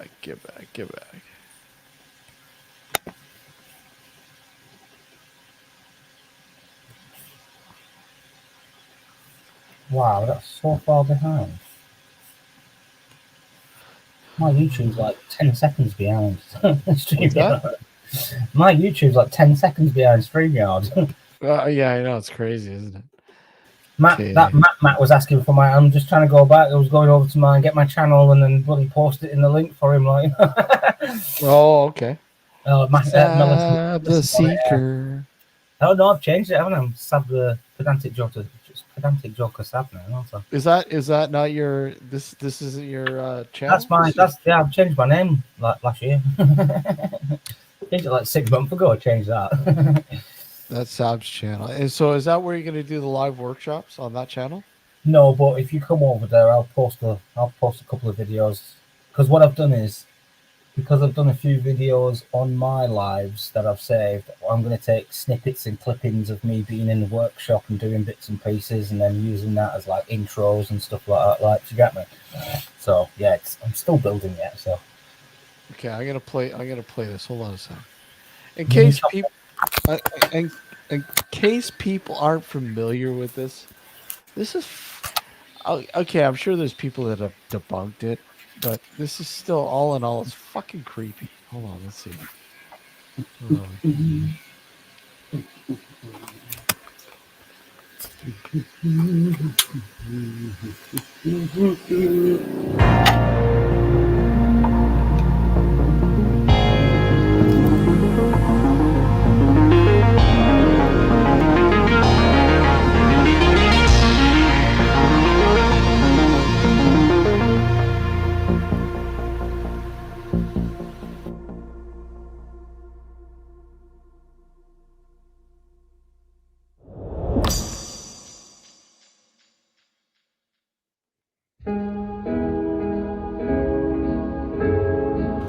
oh yeah, I've seen the little thing. Yeah.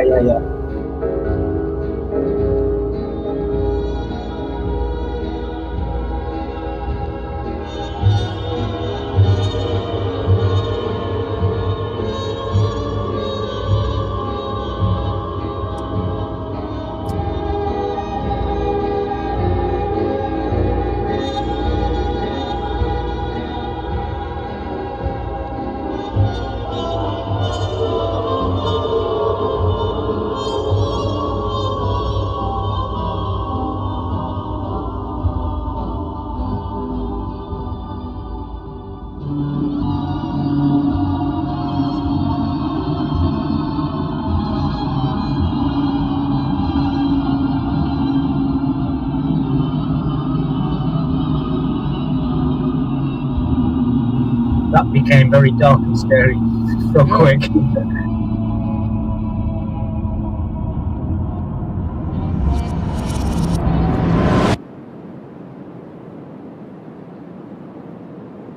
Enough to give me nightmares. Yeah. It's Tuesday night.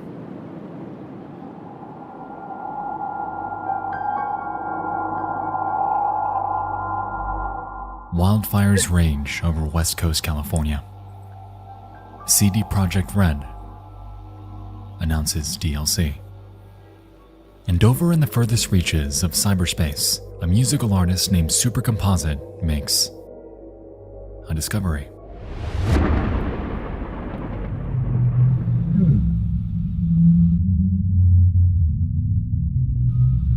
This is what I'm saying. If you let AI into your head, this is what's going to be putting into your head as well. Exactly. She experiments with AI-driven art, made possible through inputting text prompts into machine learning systems like Stable Diffusion, DALL-E, and Midjourney. And like anything, at first, everything seems to be alright. I've used 2 of them. Animals, I've used landscapes, Midjourney. trees, the human form. The potential of AI-driven art is endless. And so she decides to push the boundaries of what this system can do, and inputs the following. We've known each other many years, but this is the first time you ever came with a console. The last name of Marlon Brando. A prompt that will surely test the absolute limits of the capability of artificial intelligence. Curiously, she enters a modifier, -1, also known as a negative prompt weight, which informs the AI that they're seeking a picture as conceptually far away from the prompt as possible. To be frank, it's an interesting thought experiment because it makes you wonder how exactly AI views the world and what it considers the opposite of everyday things to be. I mean, what do we consider the opposite of everyday things to be? If I asked you what the opposite of birds are, what would you say?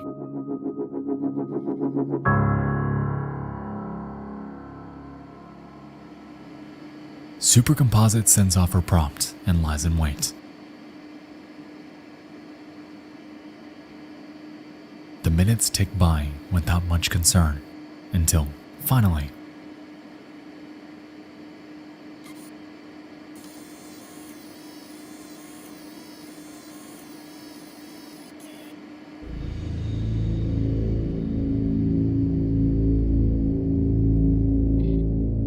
innocuous, yet interesting that the opposite of Marlon Brando is perceived to be an abstract skyline. Written on it appears to be two words, Digita and Pintix, and in the background appears to be text on a white page. Curious, she ponders if the inverse of this photo would result in a picture of Marlon Brando. And so she inputs another prompt and sends it off into the vast unknown. It's going to come back with Marlon Brando.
Lobe. Over the next few days, Super experiments with their creation, curious about why and how Lobe exists. She eventually employs a method named AI image crossbreeding to combine one of Lobe's photos with a completely separate one that her friend created. However, instead of this combination resulting in Lobe's demise, or innocuous photos Did you know involving about this this, tunnel, Sab? what comes to fruition is something a bit more No. grotesque. Through some kind of emergent statistical accident, something about this woman is adjacent to extremely gory and macabre imagery and the distribution of the AI's world knowledge. Since Loeb was found using negative prompt weights, her gestalt is made from a collection of traits that are equally far away from something, but her combined traits are still a cohesive concept for the AI, and almost all descendant images contain a recognizable Loeb. In nearly every image, that's Loeb it. is That's me not distinct sleeping for and 3 embodies days. the physical manifestation of the repulsive and uncanny as a lifeless show, and throughout this the parallels between synthetic deconstruction. But that's what I mean. That's fucking AI driven. That's trippy. That's really. You know, weird. and it was asked originally to, okay, how do you perceive the world? Yeah. But I mean, that was just fucking insane. You know, like, is that real? Apparently so. You know, like, she prompted artificial intelligence to I think that's enough internet for today. Good sir. Yeah. You know, but this is what I mean, man. I mean, we really good day, sir. G'day. Good day. What time we talking over there? What time is it there? Oh yeah. Well, it's about 2:15 in the afternoon. Oh, in the afternoon. Good afternoon, Dinkum. Yeah. It's So- fucking hot here. It's hot there. Oh Jesus, mate! It's like 37. It's almost 100 degrees Fahrenheit. 37 37 degrees Celsius. Yeah. Wow. And that's straight heat, eh? That's not humidity. That's dry heat. heat. Oh man. Yeah. That's fucking Do insane. the washing, put it on the line. 15 minutes later, take it down. Stiff as cardboard. Jesus, that's insane. Yeah. And here, I mean, it's fucking -5. Yeah. Well, we're polar opposite ends of the Yeah. world, dude. Oh fuck yeah. So it's as hot here as it is cold there, you know? Yeah. Yeah, it's fucking insane. Hey, that video you just played, Nexus, like I love that channel. It's awesome. I've been a he does member great for job. 5 years, I reckon. Oh really? Yeah, the research and the production is like it's a massive team of people. Yeah. Yeah, I've had late night discussions with those guys in a big group before, on a private sort of chat, their stream, and mate, they're fucking pretty talented. They're very talented people. Yeah, you could tell. And, you could tell. yeah. It's a great channel. I love their shit. And when they produce that, because I remember hearing about Low fucking a while ago now, and I was just like, oh, they're I'm doing on their one Discord. on this. I don't chat much on their Discord, but I do chat with certain people on there, you know, that are involved in the team. And yeah, the way they present all their material is just fucking next level. It really is. It's fucking insane. I mean, hey, did you know about this Loeb? Yeah, Sort of- yeah, I know about this evil looking woman figure. So what do you think about it? I appears mean, in AI? you think it's It's a fake or do you conglomerate. think it's real? No, it's like Global Media says. It's like eWorks. Like I've put the future AI, the Futurepedia link in as well, so you can go and get a few of them programs. That's a link I shared in the chat and not on the YouTubes. It's that's got a link for the Futurepedia. That brings you to a lot of different AI sites. Like, yeah, Well, I've tried Mid Journey before. yeah. But like Global, Every AI is different. She basically just found a prompt that give dark images, and she elaborated on that prompt. That's, you know what I mean. I mean, you can put a prompt and that will find magical pictures. Let's say, That and you is can just carry on with that. insane, Yeah. though. I don't know, something about that, because that imagery kept coming up no matter what. Yeah. It kept coming up with this Loeb. It's a conglomerate of Maybe AI knows something that we millions of don't, and images. it's showing us the future of the humans and what we're going to look like. It's What showing we're the going to look the like, or we ugliness of already humanity. do. Yeah. It's just fucking insane, though. Some weird genetically messed up fucking race that we're going to be. Yeah, but we're already fucking messed up. I mean, there are some pretty fucking. Yeah, the foundations are Yeah, there. give us another 100 years. Where are we going to go? Like, that's what I'm saying. Yeah, the foundations are there. Imagine what that's going to evolve to, you know, with all this wokeness. I mean, like, it kind of reminds me of the movie, what's it called, with Sylvester Stallone, Demolition Man. Oh, Demolition Demolition Man. Man. Holy fuck, I Yeah. haven't seen that. You know, They're all and you around, think, yeah, when that first came out, everyone's just laughing at it. It's like, this is so stupid, you know? And but now when you look at it, it's like, hang on a minute, we are heading in that direction in a very big way, you know, like you can't say any word without you know, Yeah, a I ticket know. coming out, you know, you have been fined 3 credits, you know, because there's no money in the future, it's all credits. Yeah. And like it's so visionary. Credit score, yeah. Yeah, it's so visionary, that whole thing, you know. Everything's Taco Bell in the American version, but if you watch it in Australia, they actually cut Taco Bell out and put Pizza Hut in there.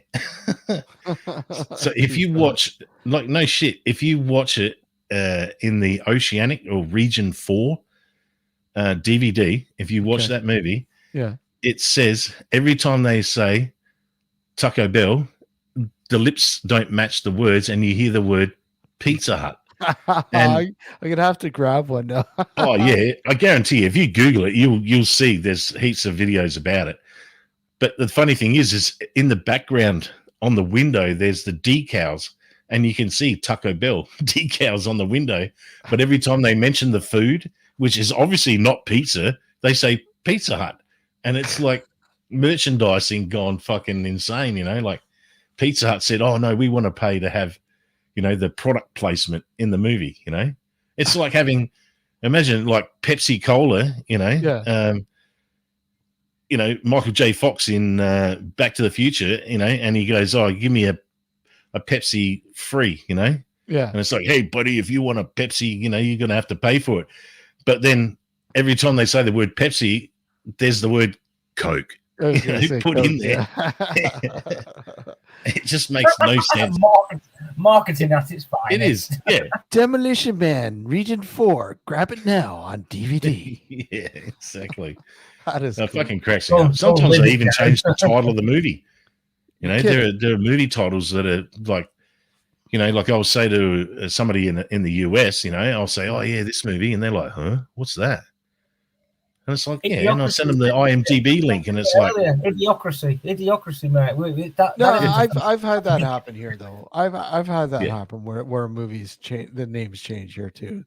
It's fucked up.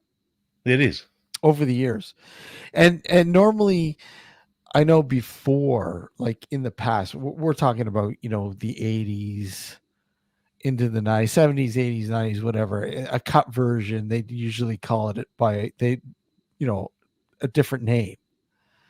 But I know movies in the UK, for instance, in the UK would have a certain title. Over here, it's like to appease the North American audience, they change the title. It's like, what movie is that? Oh yeah, I've seen that. What? I've never heard of that. What the? No, and you throw it in and you watch it. Like, wait a sec, I know this movie. This is what the hell, you know? Yeah, it's confusing, isn't it? It's beyond confusing. Yeah, and then like in the US, because censorship is really, especially because of the Bible Belt, it's full on. Like they'll have in Australia, they'll release a movie, and it's just like, yeah. In America, if you watch the American version, all these shit's cut out of it. And then you have to wait until the uncut version, you know, uncut or uncut. Yeah, that's right. Yeah, which is uncensored, basically. Uncensored, yeah. I mean, in the UK, over here, the poor guys in the UK had to deal with video nasties for years. Yeah, over here, I mean, shit. You should hear the radio, you know, like and television. They're just literally 2 days ago, they were interviewing a guy on the news breakfast, you know, Today show. Yeah. In Australia, and this guy's gone, oh yeah, mate, fucking oath, you know, and they didn't beep it out, you know. It's like, well, they're like, ooh, that was naughty, you know, and everyone laughs, you know, and it's just like no one gives a shit. That's just standard vernacular, you know. Yeah. Fuck yeah, dickhead. You know, asshole, you know, just words like that. Yeah, stupid little things are cut out, and it just. I know. I've said this before, you know, like I went to America. I was living there for, 3 months, and I couldn't believe that some of the stuff I was seeing on cable, you know, they had like, I think it was, what's those stupid talent shows? America's Got Talent. Yeah, something shit like that. And there was this like rather large black dude, you know, and he could sing like a black lady in church, you know, like he had this amazing angelic voice. And he got through to the next round, and he whipped off his shirt, like and spun it around his over his head, like, you know, like a lasso going woohoo, you know, like, and he's running along, and because he had moobs, you know, like man boobs, man boobs, they literally pixeled out his pepperoni nipples, you know, and I'm like, are you fucking for real, you know? And then there was Dr. 90210, you know, plastic surgeon in Beverly Hills, and they're doing like breast augmentation surgery, but they blur out the breasts. So, here's the result. Oh, what? He blurred her tits. So she walks around with pixelated tits, you know, like what the fuck is the point of a show if you can't see the surgery that they've actually done, you know, like the before and afters, like, okay, she has like Blur. You know, it's like the whole fucking show is just pointless. And the only reason anyone's watching it anyway is to see tits for free on TV. You know, so for fuck's sake, why don't they just give what the clientele want? Well, what's the censorship like in Australia? Have they been pretty stern, or like what's it like there? Yeah, the internet is filtered. Yeah, recent, like only in the last maybe 5 years or so, and that's mainly to do with they said in quotations porn, child pornography, stuff like that. Yeah, and that's fine and dandy. I don't want to see child pornography. Yeah, nobody wants to see that. Yeah, in my browser, Yeah, and that's fine and dandy. But then it started, like once they've put that in, then they started leaning towards like torrents. No, torrents is like the devil. So we're gonna like you can't look at torrents. In your browser, and of course there's ways around everything. Yeah. But I thought, okay, well, this is just the start, but we are miles behind America, the land of the free, cough. Cough. Yeah. They may believe it. It may be in the song, the national anthem, but after me visiting them, I've been there probably 7 times over my lifetime and spent quite a fair amount of time there, and I was just blown away by how much censorship and how full on it is. Like even Gordon Ramsay, like Hell's Kitchen. Every time, like in Australia, it'd be like, "Oh, you fucking donkey! What the fuck is that?" Right? And they don't beat none of it out. It just goes straight to air as is, right? Because it's after, I think, 8:30. Anything after 8:30, the word fuck doesn't matter. Yeah. Watershed. Yeah, but in America, they literally not only do they beep it out, they actually pixelate his mouth so that it doesn't offend the deaf. Pixelate. Oh my god! The deaf can lip read. Oh my god! That's just like watching Japanese porn, right? Pixelate. Exactly. I wouldn't know. Never did it. Elaborate, Steve. Elaborate. Oh my god! Come on. Pixelating for crying out loud. Honestly, I just couldn't believe they were pixelating his mouth. And I actually asked an American, I said, what the fuck? Why they blur his mouth out for, Like, I mean, obviously they muted out what he said. And he goes, oh, that's for the, hearing impaired. Because they could lip read and become offended. I'm like, holy shit. And this was 20 years ago. So the wokeness has just gotten worse, like. Yeah. Fuck me, man. That's ridiculous. And this just basically segues all the way back to what I was saying about Demolition Man, and that will be a bunch of men walking around in dresses, all feminine, saying, "Oh, you can't say that," and those pronouns are not allowed, and you have been fined. He said a naughty word. Oh no, he said a naughty word. And if you're having sex, you've got to do it with Bluetooth headsets. You know what I mean? Like, yeah. And if you don't know how to use the 3 shells, well, Blurred.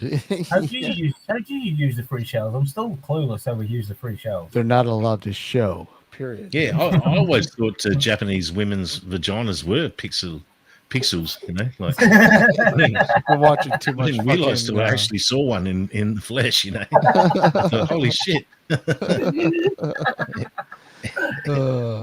Yeah, it looks like an oyster, They're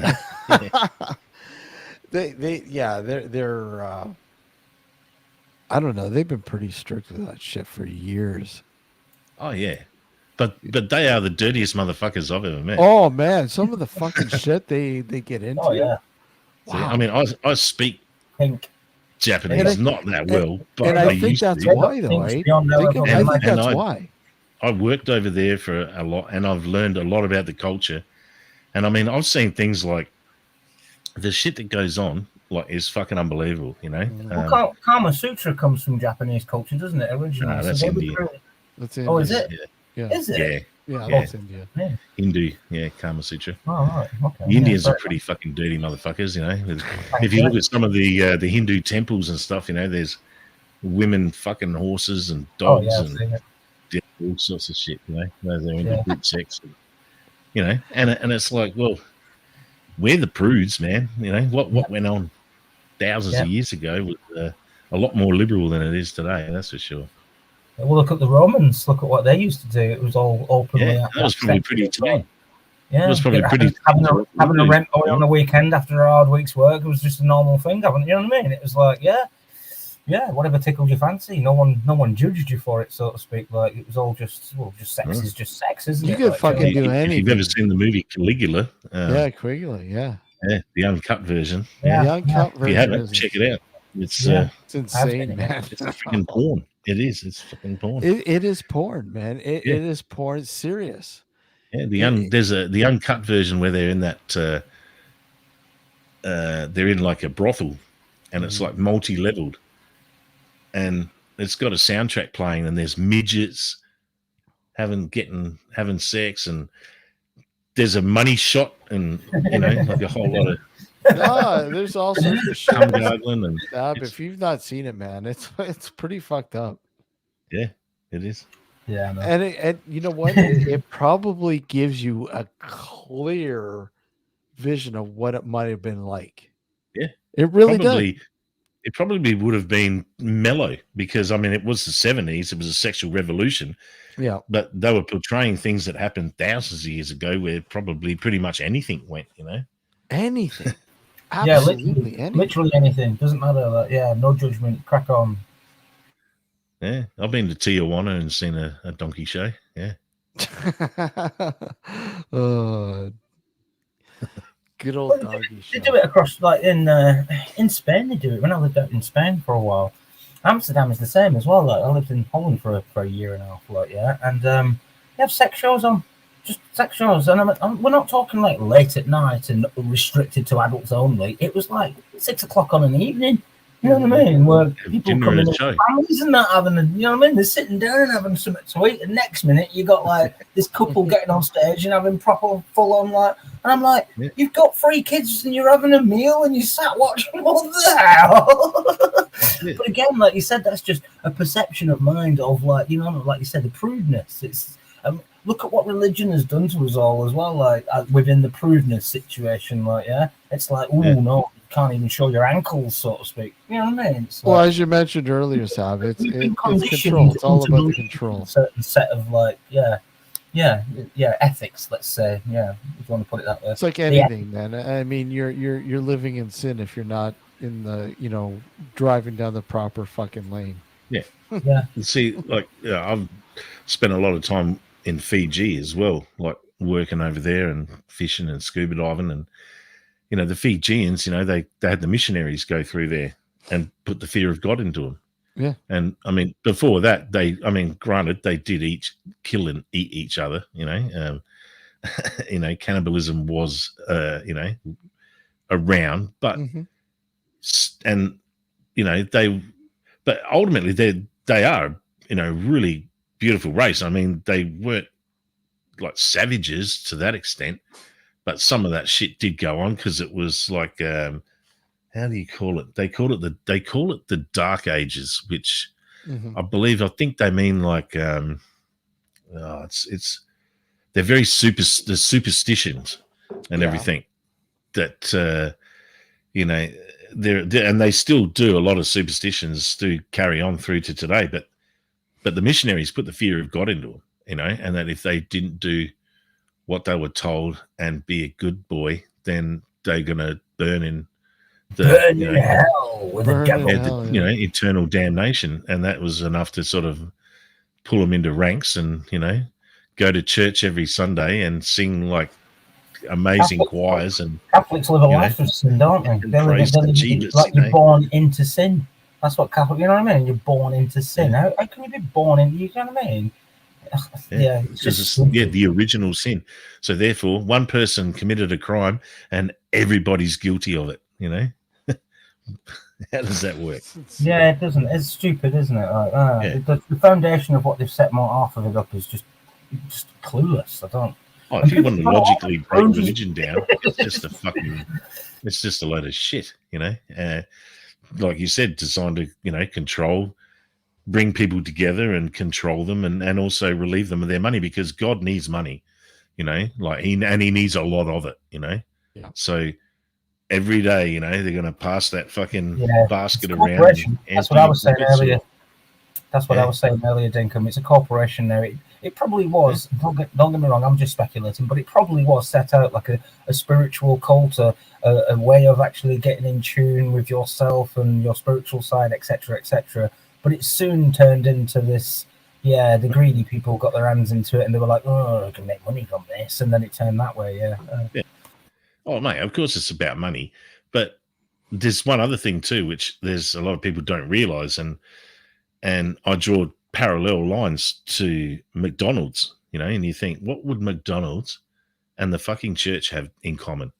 Well, what they have in common is they're really in the background a real estate company. So what they do is they purchase real estate, and it's always the best real estate in the prime locations, and they build a building, and then people come and they make money from that, right? And then they buy more property, and irrespective of if all the restaurants shut today or if all the churches closed today, just think of the amount of money in real estate that's been accumulated by owning it, and they don't have to pay tax because they're a fucking religion. Okay, McDonald's do, but you know, they funnel their money through the Canary Islands or somewhere, you know, some tax haven. But ultimately, it's like a real estate company. It's like the monopoly board. You're buying pieces of the board, you know, and it's the best property in every location around the world, you know. And the Catholic Church has been doing that for, you know, a millennia, you know. It's insane. It's insane. And it truly is. It's just like, you know, if you build something and you make it really grand and you put on a show and theater, you know, and you get people to come and they part with their money, you know. It's a form of entertainment, just like the evangelistic, you know, churches that travel around with some dude in a white suit, you know, screaming and talking in tongues and throwing his hands forward, and people just take a dive and have a fit on the floor. And it's just a big fucking pantomime. Have you seen some of them in Africa? There's South Africa, South Africa and whatnot. And you've got people turn up. We've got like crowds of people turn up to this congregation. The one I watched the other day, it's so funny, honest to God. You know they're faking it. This woman, she has a long sleeve top on, right? Yeah, and she puts her hands like this, yeah. And then your preacher's going like, doing all that, like saying he's bringing like God. And look, you can see Jesus. She's just moving her hand up like this, and he's like, look, the power of God. She had one arm shorter than the other before she came here, but now I've straightened them out for her. And people are standing up like, oh yeah. That the sacred water. The sacred water. What was that water? Fucking that they were trying to fucking pawn off that would cure everything. Yeah, actually, well, there's a bunch of those, like, you know, the where they have like a natural spring that's like, oh, you know, Mary was seen hovering above it by, you know, 2 children, you know, 50 years ago, and oh my God, and then people are lining up for fucking miles, you know, to pay money for this fucking water that just comes for free out of a rock, you know. Yeah. And you know, but now there's actually water shops in Los Angeles. I seen a video the other day about it, and I was like, what the fuck? And they got some holistic Latino, rather large woman who has this like a granite bench, and there's these gold plated spouts coming out of it. And there's a tag on each spout that says, oh, for wealth, well-being, healing, you know. And it's like, this shit's coming straight out of the fucking faucet, you know. Like it's LA water, you know, and they're boiling it and like using crystals to, you know, charge the water, and like dickheads are going in there and paying like fucking $50 for like 100 milliliters of tap water, you know, and they fucking love it. They just, you know, it's amazing. Sounds like Reiki masters. Like you've ever heard of Reiki? Snake oil. Medicine snake man. oil. Yeah. Shaman. Yeah, Yeah, that's insane. It's like what was it? What was that shit? That stuff that oh god. The dude, the evangelistic dude that was what was his name? Jim Brown? What was his name? Oh, Jimmy Stewart. Jim Baker. Oh, Jim Baker. Jim Yeah, Baker. That fucking he comes back from the depths of hell, serving his prisons, whatever, and he comes back and he starts what was it? Rations for the apocalyptic he was going on and preaching about apocalyptic times upon us, yeah. That's it. and you need The to end buy is your nigh. you need to buy your fucking rations now, and I'll give you a big bucket for like $200 US, and All the what's preppers are going inside it? It's nuts. not Yeah. even worth a fucking quarter of that shit. Yeah. But he was making fucking lots of dough. Yeah, man. But people were fucking You cook scooping it up 2-minute like there's no noodles tomorrow. worth $10 and sell it for 200 in Yeah. a plastic bucket, Yeah. and then go, and people are lining up to, throw their money at you. So this is where we reach like a conclusion of: is it the person's fault for taking advantage of the stupid people, or is it the stupid people? Is it the people's fault for being stupid and letting them being taken advantage of? Oh, it's both. It's kind of one of them Both. situations. Well, it's both, like, yeah. It's a two-way Yeah. street. Both. Yeah, it's like, you shouldn't go out there just to actually take advantage of people who are clueless. But then also, you should enlighten them. That's my perspective of it. You should enlighten these people and say to them that this is, you know what I mean? Yeah. But at the same time, you think you'd want to look into things yourself and do a little bit of research and better understand.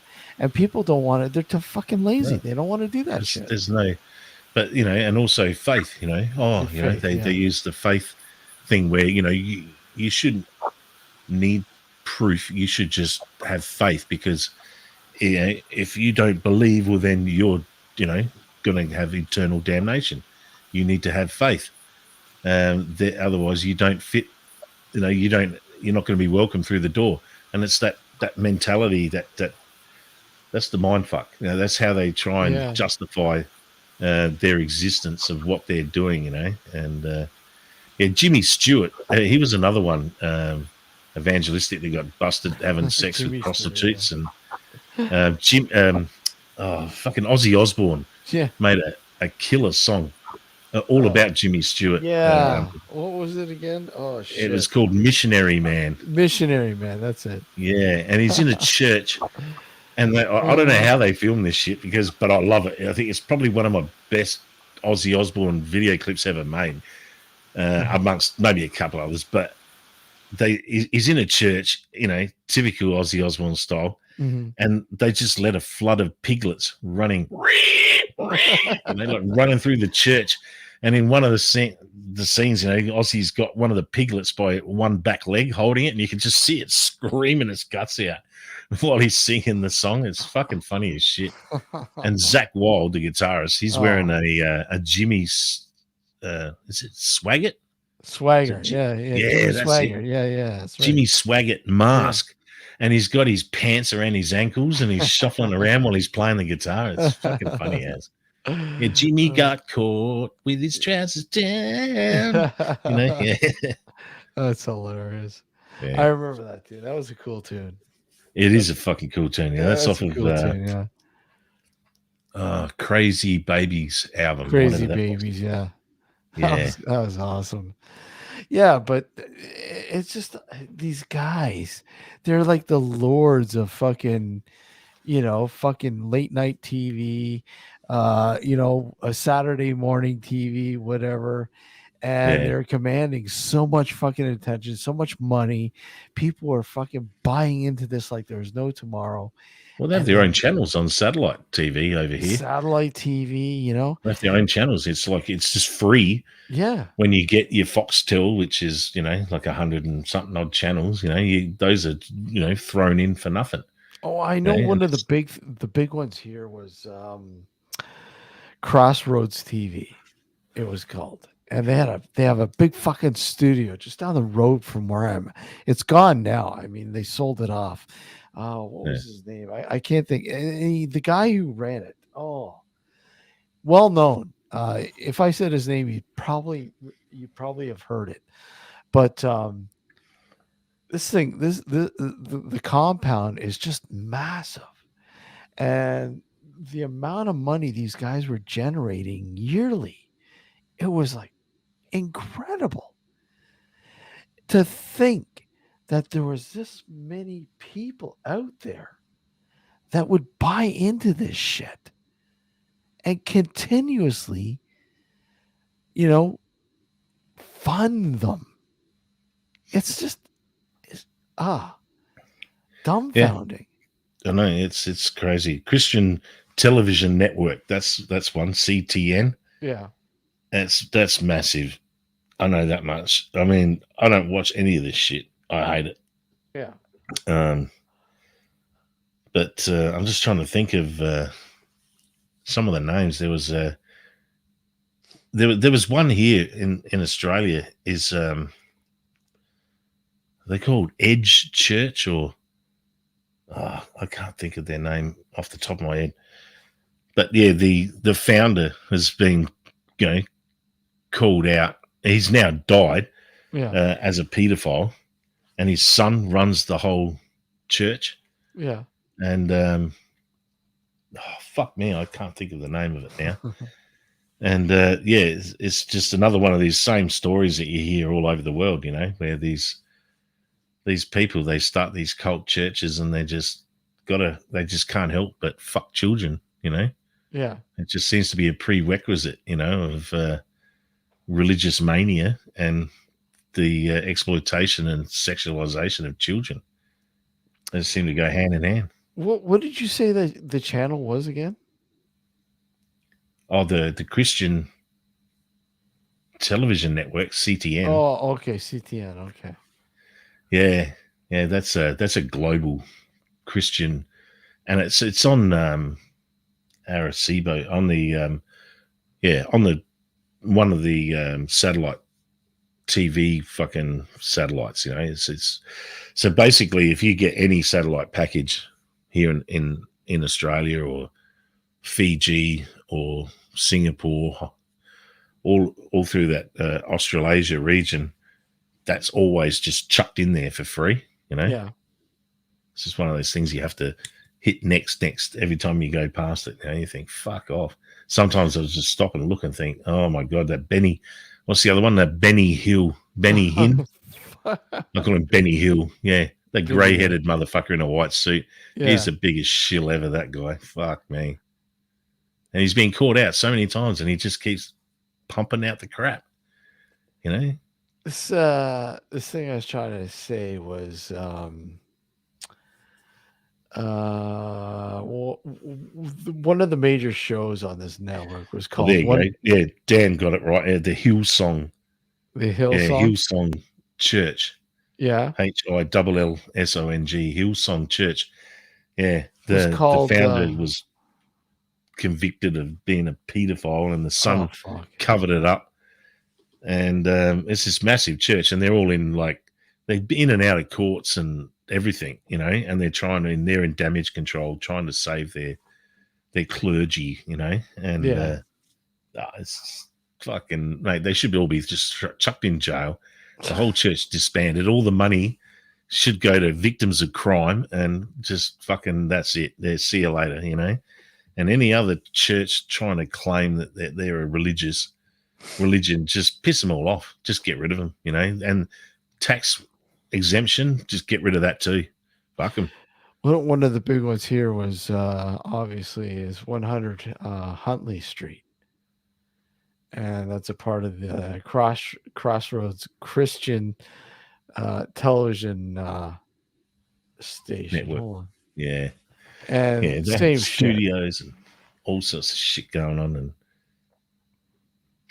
And you try to look into their history and they just give you nothing but fucking garbage. Yeah. They've paid Google shitloads of money to bury anything negative. Oh, absolutely. Yeah. And let me say they've had kind of quite the spotty fucking goddamn history, and it's ridiculous because these these people, they fucking literally snag hundreds upon thousands upon millions of dollars from people tax free. Tax free. Yeah. In these and huge, just laugh all the way to the bank. Yeah, huge. Buy fucking fancy cars, Bentleys, houses in the Hamptons, fucking And French fucking villas in insane. Paris, fucking fucking insane. Yeah. And because they know most people, even today, will fucking buy into this shit. Yeah. If you're a salesman and they're gullible, they see a rube, every minute of the day, mate, coming. Well, and they literally fucking prey upon the weak-minded. Let me put it in different perspective for you. Oh, here we go. So you understand. All right.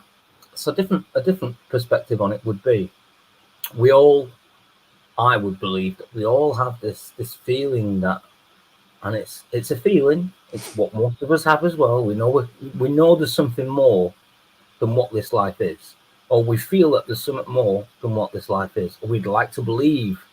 Most of us do, at least. Which draws us like to paranormal and all the rest of that sort of stuff. Think about this for a minute. So that belief system in itself, right? You're searching, you're looking for something, and like Dinkum's just said, if you're a good enough salesman and you can portray what you've got, the product that you've got, as being the product that the person's looking for, then you can sell it very easily if you're the right type of salesman. So what my main point being is, the salesman of the church has come along and basically grabbed all of these people who have this feeling that there's something beyond this. And, they need an answer for it. And this man's come along and go, here's your answer. Here's a good answer for you. And a lot of people have just taken it. But then your man's also said to him, yeah, but this answer comes with a price as well. If you want to be part of our group, you've got to contribute and you've got to make us grow bigger and blah, blah, blah, blah. And thus religion carries on. Yeah, but a wise man once said, don't pay the ferryman till you get to the other side. Yeah, so, yeah, I'll pay that due when I get there. Exactly that. And then that's where we come into play, where we're not part of that religion because we have a bigger picture of it in our heads than just that. But like you say, I wouldn't say weak-minded or small-minded or stupid people, but more along the lines of they haven't been able to find an answer anywhere else, and that's just been the best answer that they can find. So they've jumped on that board, to that bandwagon, whatever you want to call it. Like that's, you know what I mean? It's like that's just been this way for them to console that deep feeling inside of us, which has been removed. Like we were talking about this earlier, wasn't we? Like back in like Egyptian times or even further or whatever, there wasn't like these set religions per se. The religions that they had were based on our worldly thing that went on. The sun gods, the moon gods, do you know what I mean? All that sort of stuff. Like, yeah, it was harvest time. It was knowing how our planet worked and how we were connected with the planet and how all that sort of like being spiritual were part of Gaia, were part of nature and all the rest of that. Now that over the past couple of millennia has been knocked out of us. And the religion side, and look how many different types. This is another way I think about it. There's so many religions. How can I just choose one? Do you know what I mean? Well, I bend the knee to. You can't put all your eggs in one basket and say, oh, that's it. Do you know what I mean? You wouldn't, logically speaking, you wouldn't put all your eggs in that basket just in case it was not the right fucking choice. Like, you know So personally, I bend my knee to the one true God, the one-eyed spaghetti monster. He never asked me for anything. I don't have to pay any money, and he loves me for who I am. Monster.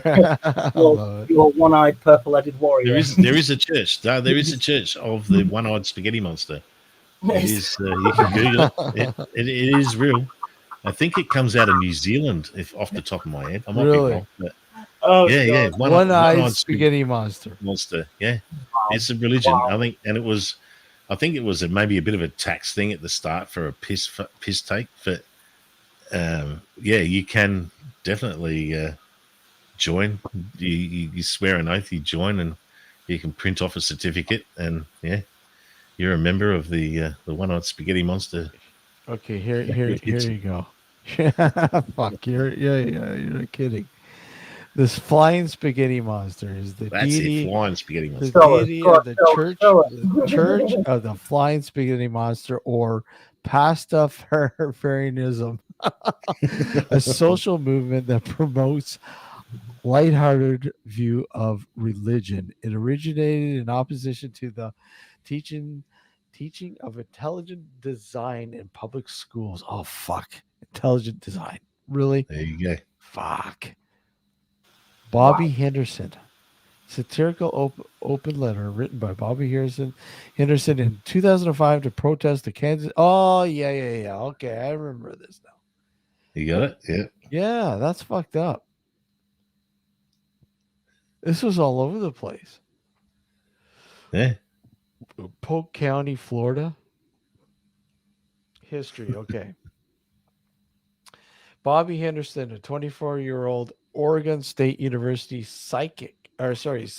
physics graduate, sent out an open letter regarding the flying spaghetti monster to the Kansas State Board of Education. So, yeah, Bobby Henderson, we owe you gratitude. Holy shit.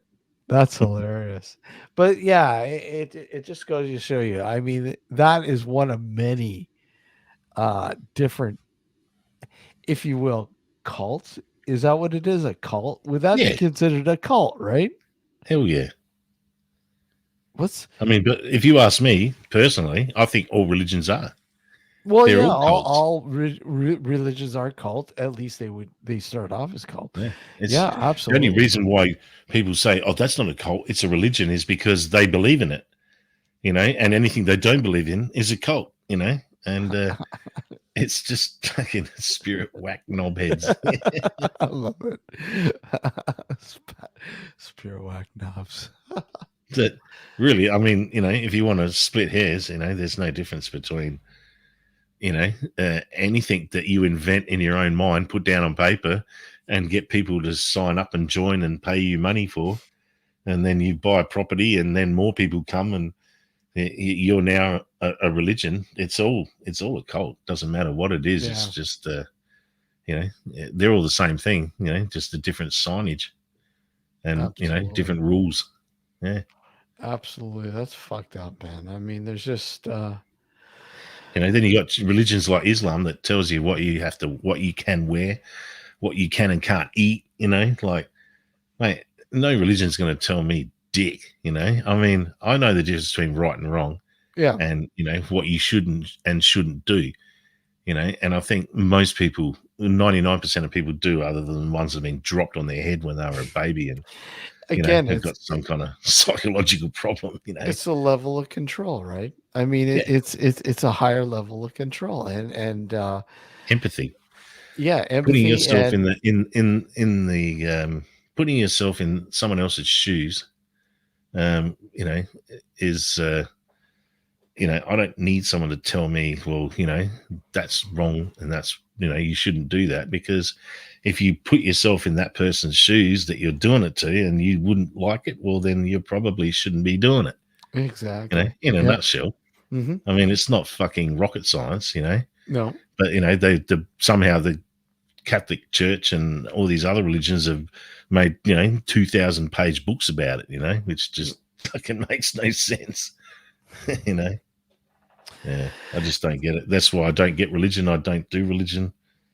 No, it's fucked up. I mean, people are just, again, I mean, trying to have a conversation with certain people about religion is just like, no, it's just, you can't, because people, what I can't stand is a fanatic, somebody who is just so fucking obsessed with the religion. Everything is about whatever their religion is Yeah. about. Yeah. And Yep. no matter what you say, they just completely deflect it and They're say being no. consumed by the cult. Consumed, yeah. Yeah. Like I remember having a conversation with. Sorry. They get brainwashed, don't they? Well, that's what it is, brainwashed. But I remember having a conversation with this Mormon. Oh yeah. And my nan was a Mormon for 30 odd years. You know, fucking the fucking, what is it, Watchtower, that fucking magazine that they fucking. That's Jehovah's Witness. That. Sorry, Jehovah's Witness. Sorry. Yeah, Jehovah's. Yeah. And it was they come like knock on my door. They don't no more. They're scared. Yeah, 60. Yeah, you know, he came once, and I invited him in and sat him down, and then proceeded to explain the existence of like aliens and all the rest of it. And oh fuck, I'm telling you, you have so much fun with them. I was just joking with him, but I was saying to him I'd been abducted by aliens, and I knew that it was all real and that. Like, and would they be willing to come and join my cause and all the rest of it? Honest to God, they left their heads scratching. What did we just walk into, man? I remember a friend of mine. He his cousins, they were Jehovah's Witnesses. But anyways, they sent him a video called "Hell's Bells" and how metal music was fucking up your kids. Just laughing. We were watching it one day. When I love Hell's Bells. It's a great song by AC/DC. Great tune, right? But but this documentary was fucking hilarious. And it was so hilarious, even better. We're sitting down watching this, having a couple beers, whatever, and then fucking the fucking door, you know, somebody knocks at the door. My buddy gets up and he answers the door, and it's a couple guys from Jehovah's Witness. I go, no fucking way. Perfect they script knew you were writing. watching it. Perfect script writing, eh? And my buddy, he's got an AC/DC shirt on, and on the back it says Antichrist Devil's Child. And I'm like, he answers the door, and they're like, "Hi, you know, we're from blah blah blah." And my buddy's like, "Oh yeah, my cousins, they're part of your cult. You want to come on in and talk to us a little bit?" Sure. So they come in, and you know, he turns around, and they automatically see Antichrist Devil's Child on the back of his shirt, and they're like, "What have we walked into here?" But they sat down. And my buddy goes, would you guys like a beer? No, sir, we can't drink. Okay. It's funny that you guys show up at my door. We're just watching a video that you guys produced called Hell's Bells, and how metal music is the, you know, the devil. The devil, you know. And they're like, oh yes, very, very good. What do you guys think of it? You know, outside the music that's in it, it fucking stinks. It's garbage. And they're like, oh, why is that? Why is that? Well, honestly, if you really think that this music is fucking corrupting the minds of youth, you're pretty fucked up. You know? Oh my God. And, you know, he went on this rant and this diatribe. That movie sounds like Inconvenient Truth by what's his name? Oh. That sounds familiar. Inconvenient Truth. Yeah. Yeah, Inconvenient Truth. It's all about the, you know, global warming. Fucking what's his name? The ex vice president there. Yeah. What's his name? I can't even think of his name. No, I can't either. I can't think of it either. But we all know who the cockhead is. Yeah. We know who he is. Exactly. Yeah. Exactly. Someone will bring it up in chat. Fucking global. Joe is a. Is he a Joe? I think he is. No. Yeah. Somebody will say it in chat. He was Clinton's fucking.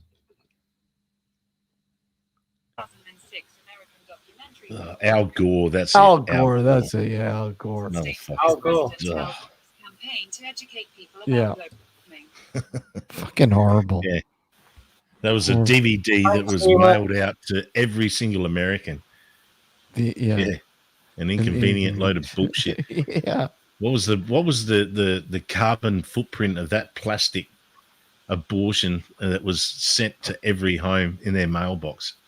You know? Yeah, exactly.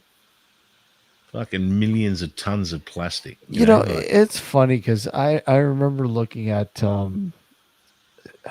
I wish I had the link, and this was papers from the turn of the century, and they were talking about the weather and how, you know, the humidity and the heat and all this kind of shit was unfathomable. And, you know, it's like, wait a sec. They were saying that the weather has like cycled like this for years. millennia. Yeah. Honestly, fucking a meteorologist Yeah. is like asking some cockhead to tell you what the Powerball numbers are next week. You know, they got Yeah. no. Well, fucking, yeah, it's just like a psychic. They Exactly. can just take a guess and Yeah. go, oh, you know, could be round about here, could be round about there. But they got no fucking idea. And there are so many different variables at play in the weather. You know, from everything from, you know, they're saying that our we've had a really an El Nino, which is like a wet winter, and it's been a really wet lead up to summer where we had no heat at all. And they said that was because out in where the fuck was it? Watch this. Actually, it's about the cold. The front. volcano that there was an island that was a volcanic island out in the South Pacific. Yeah. You know, it just went and literally blew up and just made a fucking mile deep fucking hole in the where I ocean. was going. That's exactly where I was going. It changed the cold and hot fronts on the actual sea, or the currents on the sea. Aerosolized. I saw that. Yeah. Yeah, aerosolized so much shit up into the stratosphere. It changed the world's weather as it looped around the world, and it's just put us into a slightly mini ice age. Plus the solar cycles at the lowest end of the cycle, which is an 11-year cycle. Mm-hmm. So they know about an 11-year cycle, but what about the 1,000-year cycle? And then you've got the precession of the Earth, which is a 24,000-year cycle. I mean, we've only been documenting weather for what, 110 years now, 120 years, something like that. Fuck all, you know? Yeah. Not even a certain And the only other thing they can do is go to the ice caps and take core samples, and that shows, you know, and also rock sediments and stuff like that. They can see, you know, when there's been flooding, when there's been, you know, dry, and it, you know, forms sedimentary layers. And I mean, there are a lot of things. They just don't want us to see the fucking secrets that Antarctica hides. Oh yeah, there's definitely shit buried in that ice, man. I guarantee to you. Oh, whole civilizations that was snap frozen.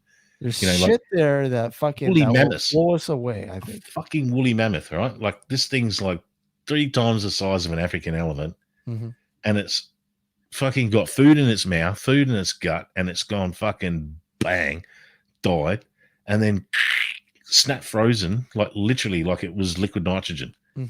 You know, dropped in liquid nitrogen, everything preserved. You know, it didn't take weeks to freeze. You know, like it wasn't just a cold wind. This was like put into a fucking liquid nitrogen deep freeze, which is, you know, to me, it sounds pretty much like one of these events where the world tips on its side, and the ice caps, you know, hit the friggin' polar shift. Well, what's at the equator hits and becomes the ice caps. And it happens in such a quick amount of time that things are just frozen in stasis.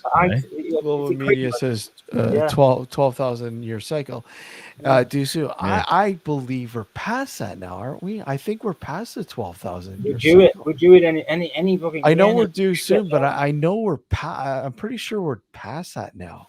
Well, that's what the Mayans were going on about. It's not the end of the world; it was the change of the world. It wasn't the end of the world; it was the change of the world, and they had it all documented. Obviously, maybe it takes another 12,000 to get back to that. The poles have shifted already, I believe. Yeah, they're starting to. They've already started. They probably were always shifting. Yeah, it's just that we never measured it, so we wouldn't fucking know. They've been shifting. And like, what's with all the polar satellites? There are no images of the polar. Do you mean like north or south? Like a complete. There's like, if you look on Google Earth, there's like it's just a mask. You know, they're like covering something up. Yeah, and they said, no, if you put satellites there, they get because that's where the magnetic field of the Earth comes in and comes out. The choroidal donut, if you put anything there, it's just going to fall out as. It's just going to go fucking, and get fucking fried. And it's like, oh, how convenient, And it's like, yeah. I mean, planes aren't allowed to fly over Antarctica, over that region. No. Why? Why can't you just, if you're a millionaire and you can pay for a plane, for a private charter, I want to fly right over that. Oh, you can't. It's against the law. Aviation. Why? Law. Yeah, because they don't want you to see. Yeah, they don't want you to see. There's something there, man. There is something there. And then you've got that, what was that pilot that, said he flew? Admiral Byrd. Yeah, Bird, that's the one. And he goes down into a fucking hole, and there's tropical fucking like rainforest and, fucking elephants and, all kinds of animals and shit, and like a whole ecosystem of stuff. Well, have you seen what they found recently in Antarctica? They've been spending the past 20 years, digging the poles, what I call them, piles. So you've got piles, basically a big cylinder of ice, and they've dug about 1,500 meters deep with it so far. But they're saying like it's 2 miles thick, this ice. But underneath the ice is another little ecosystem that's been trapped out there for fucking subterranean, flash frozen over, and everything that was under there got stuck there basically. And geothermal heat has kept the water. And there's life. Yeah, that's right. That doesn't need photosynthesis or light to survive. It doesn't need oxygen. It's it's alien fucking shit. Yeah. From what I understand, they found Sab's doppelganger there. Well, that species, what's that species of? They said that some Russians went down there or some shit. Oh yeah, that's right. Yeah, and the Russians apparently. They said it was just some sort of intelligent, like squid octopus type creature that could actually could communicate telepathically and make them see something that wasn't there, and literally killed them. And I don't know, man. It's I mean, real life is stranger than fiction, and I mean that is a pretty strange story. It is strange. We want to go up into space, but we haven't even discovered what's in the depths of our sea. Oh, there's yet. so much shit that we have yet to we don't even know what's understand here, mate. We haven't like space. We haven't we've gone to the moon. Some people think we haven't, but we've definitely been to the moon. Yeah. They've put shit on Mars, but I mean, really, that's not space. That's like your backyard. Exactly. That's how we go. Imagine there's the whole world, not even the front and door. we haven't even stepped off the curb from our front yard. We haven't even stepped off the curb into next door.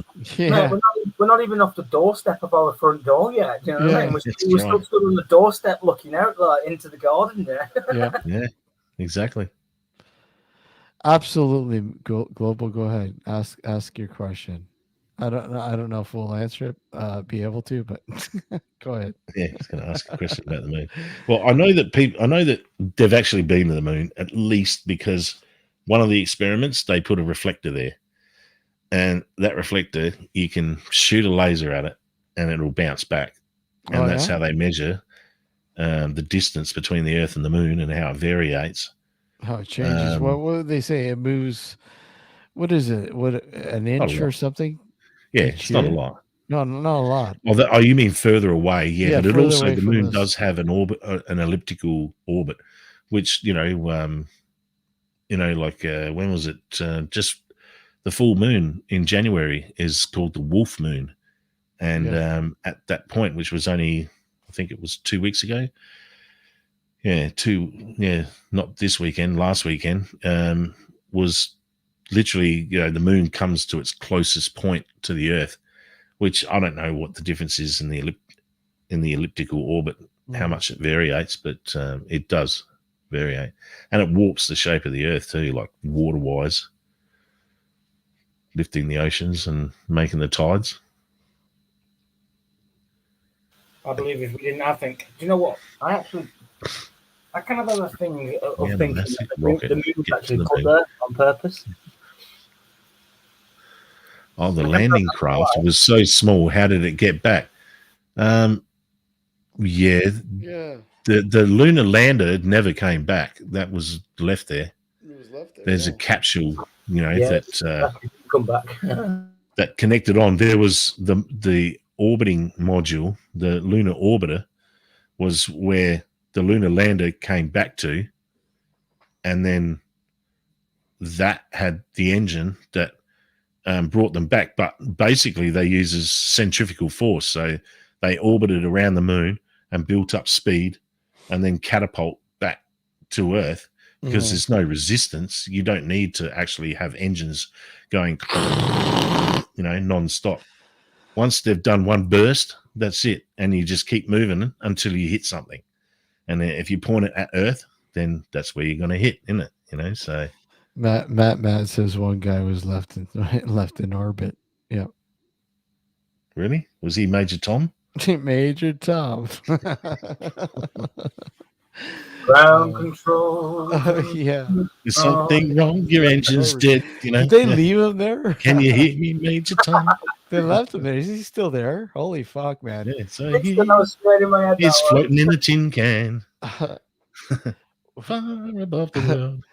Age, he must have what? Age. So age would what slow down, or would it speed up? I can't remember. Would it slow down or speed up if left in the moon's orbit? If it's left in the moon's orbit, it'll eventually, slowly but surely, head towards closer and closer, like water going down a drain, and then it'll impact with the moon. Yeah. But what they do is they get closer and closer, which builds up the speed, and then they fire a rocket to break orbit and catapult themselves towards Earth. And then the only time they need to fire an engine is before they get to Earth, turn the ship around and point the engine towards the Earth and fire it up to put the brakes on. Yeah, okay. And then once the brakes are on, then the rest is getting caught into the re-entry window, which is, mind you, a very small window.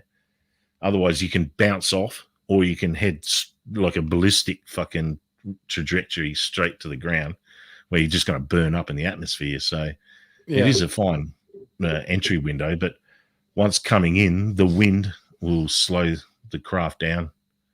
The heat shield takes the brunt of all of that, and then once it's slow enough, they put a drone chute out, which creates a bit of drag, and then they use that to pull the main chutes out, which then eventually slow it down from supersonic to just gently gliding down for splashdown. So splashdown. Yeah, splashdown. Well, I don't know. I mean, some of the Russian ones, they do land on the ground. Yeah, in Kazakhstan, and you think, fuck me, like it's gonna fucking send you nuts halfway up your ass, isn't it? Like, bang! Oh look, they're back. Yeah, you've been in zero gravity for like a year. That's your coming out muscles of my have all mouth. melted away. What are these nards coming out of my mouth? Yeah, that'd be fucked up. Your teeth like shattered like chiclets, Oh god. Well, guys, I'm gonna close this off, man. Thanks for coming on. Oh, it's been a great chat, man. Yeah, it's been fun, man. And I'm just surprised. I think, Percy was going to show up and a few others, but unfortunately, I'm surprised Crazy John and Frank and all that didn't show up, but whatever. We'll be doing this again, man. And it is. I was going to say it is pretty late, but that doesn't mean much to John because I don't think he's up sleeps all night long. Yeah, it's 4:50. Yeah, he doesn't usually go to bed till 7 a.m. It's like nearly 5 o'clock. Especially when he's waiting for a jacket. Oh yeah, that's it. Where's the fucking mailman? Exactly. Where's my mailman? Guys, take care, man. You too. Have a good one, Sab. Take care, man. Yep. See you, Sab. Later. Bye, Steve. Later. Take it easy.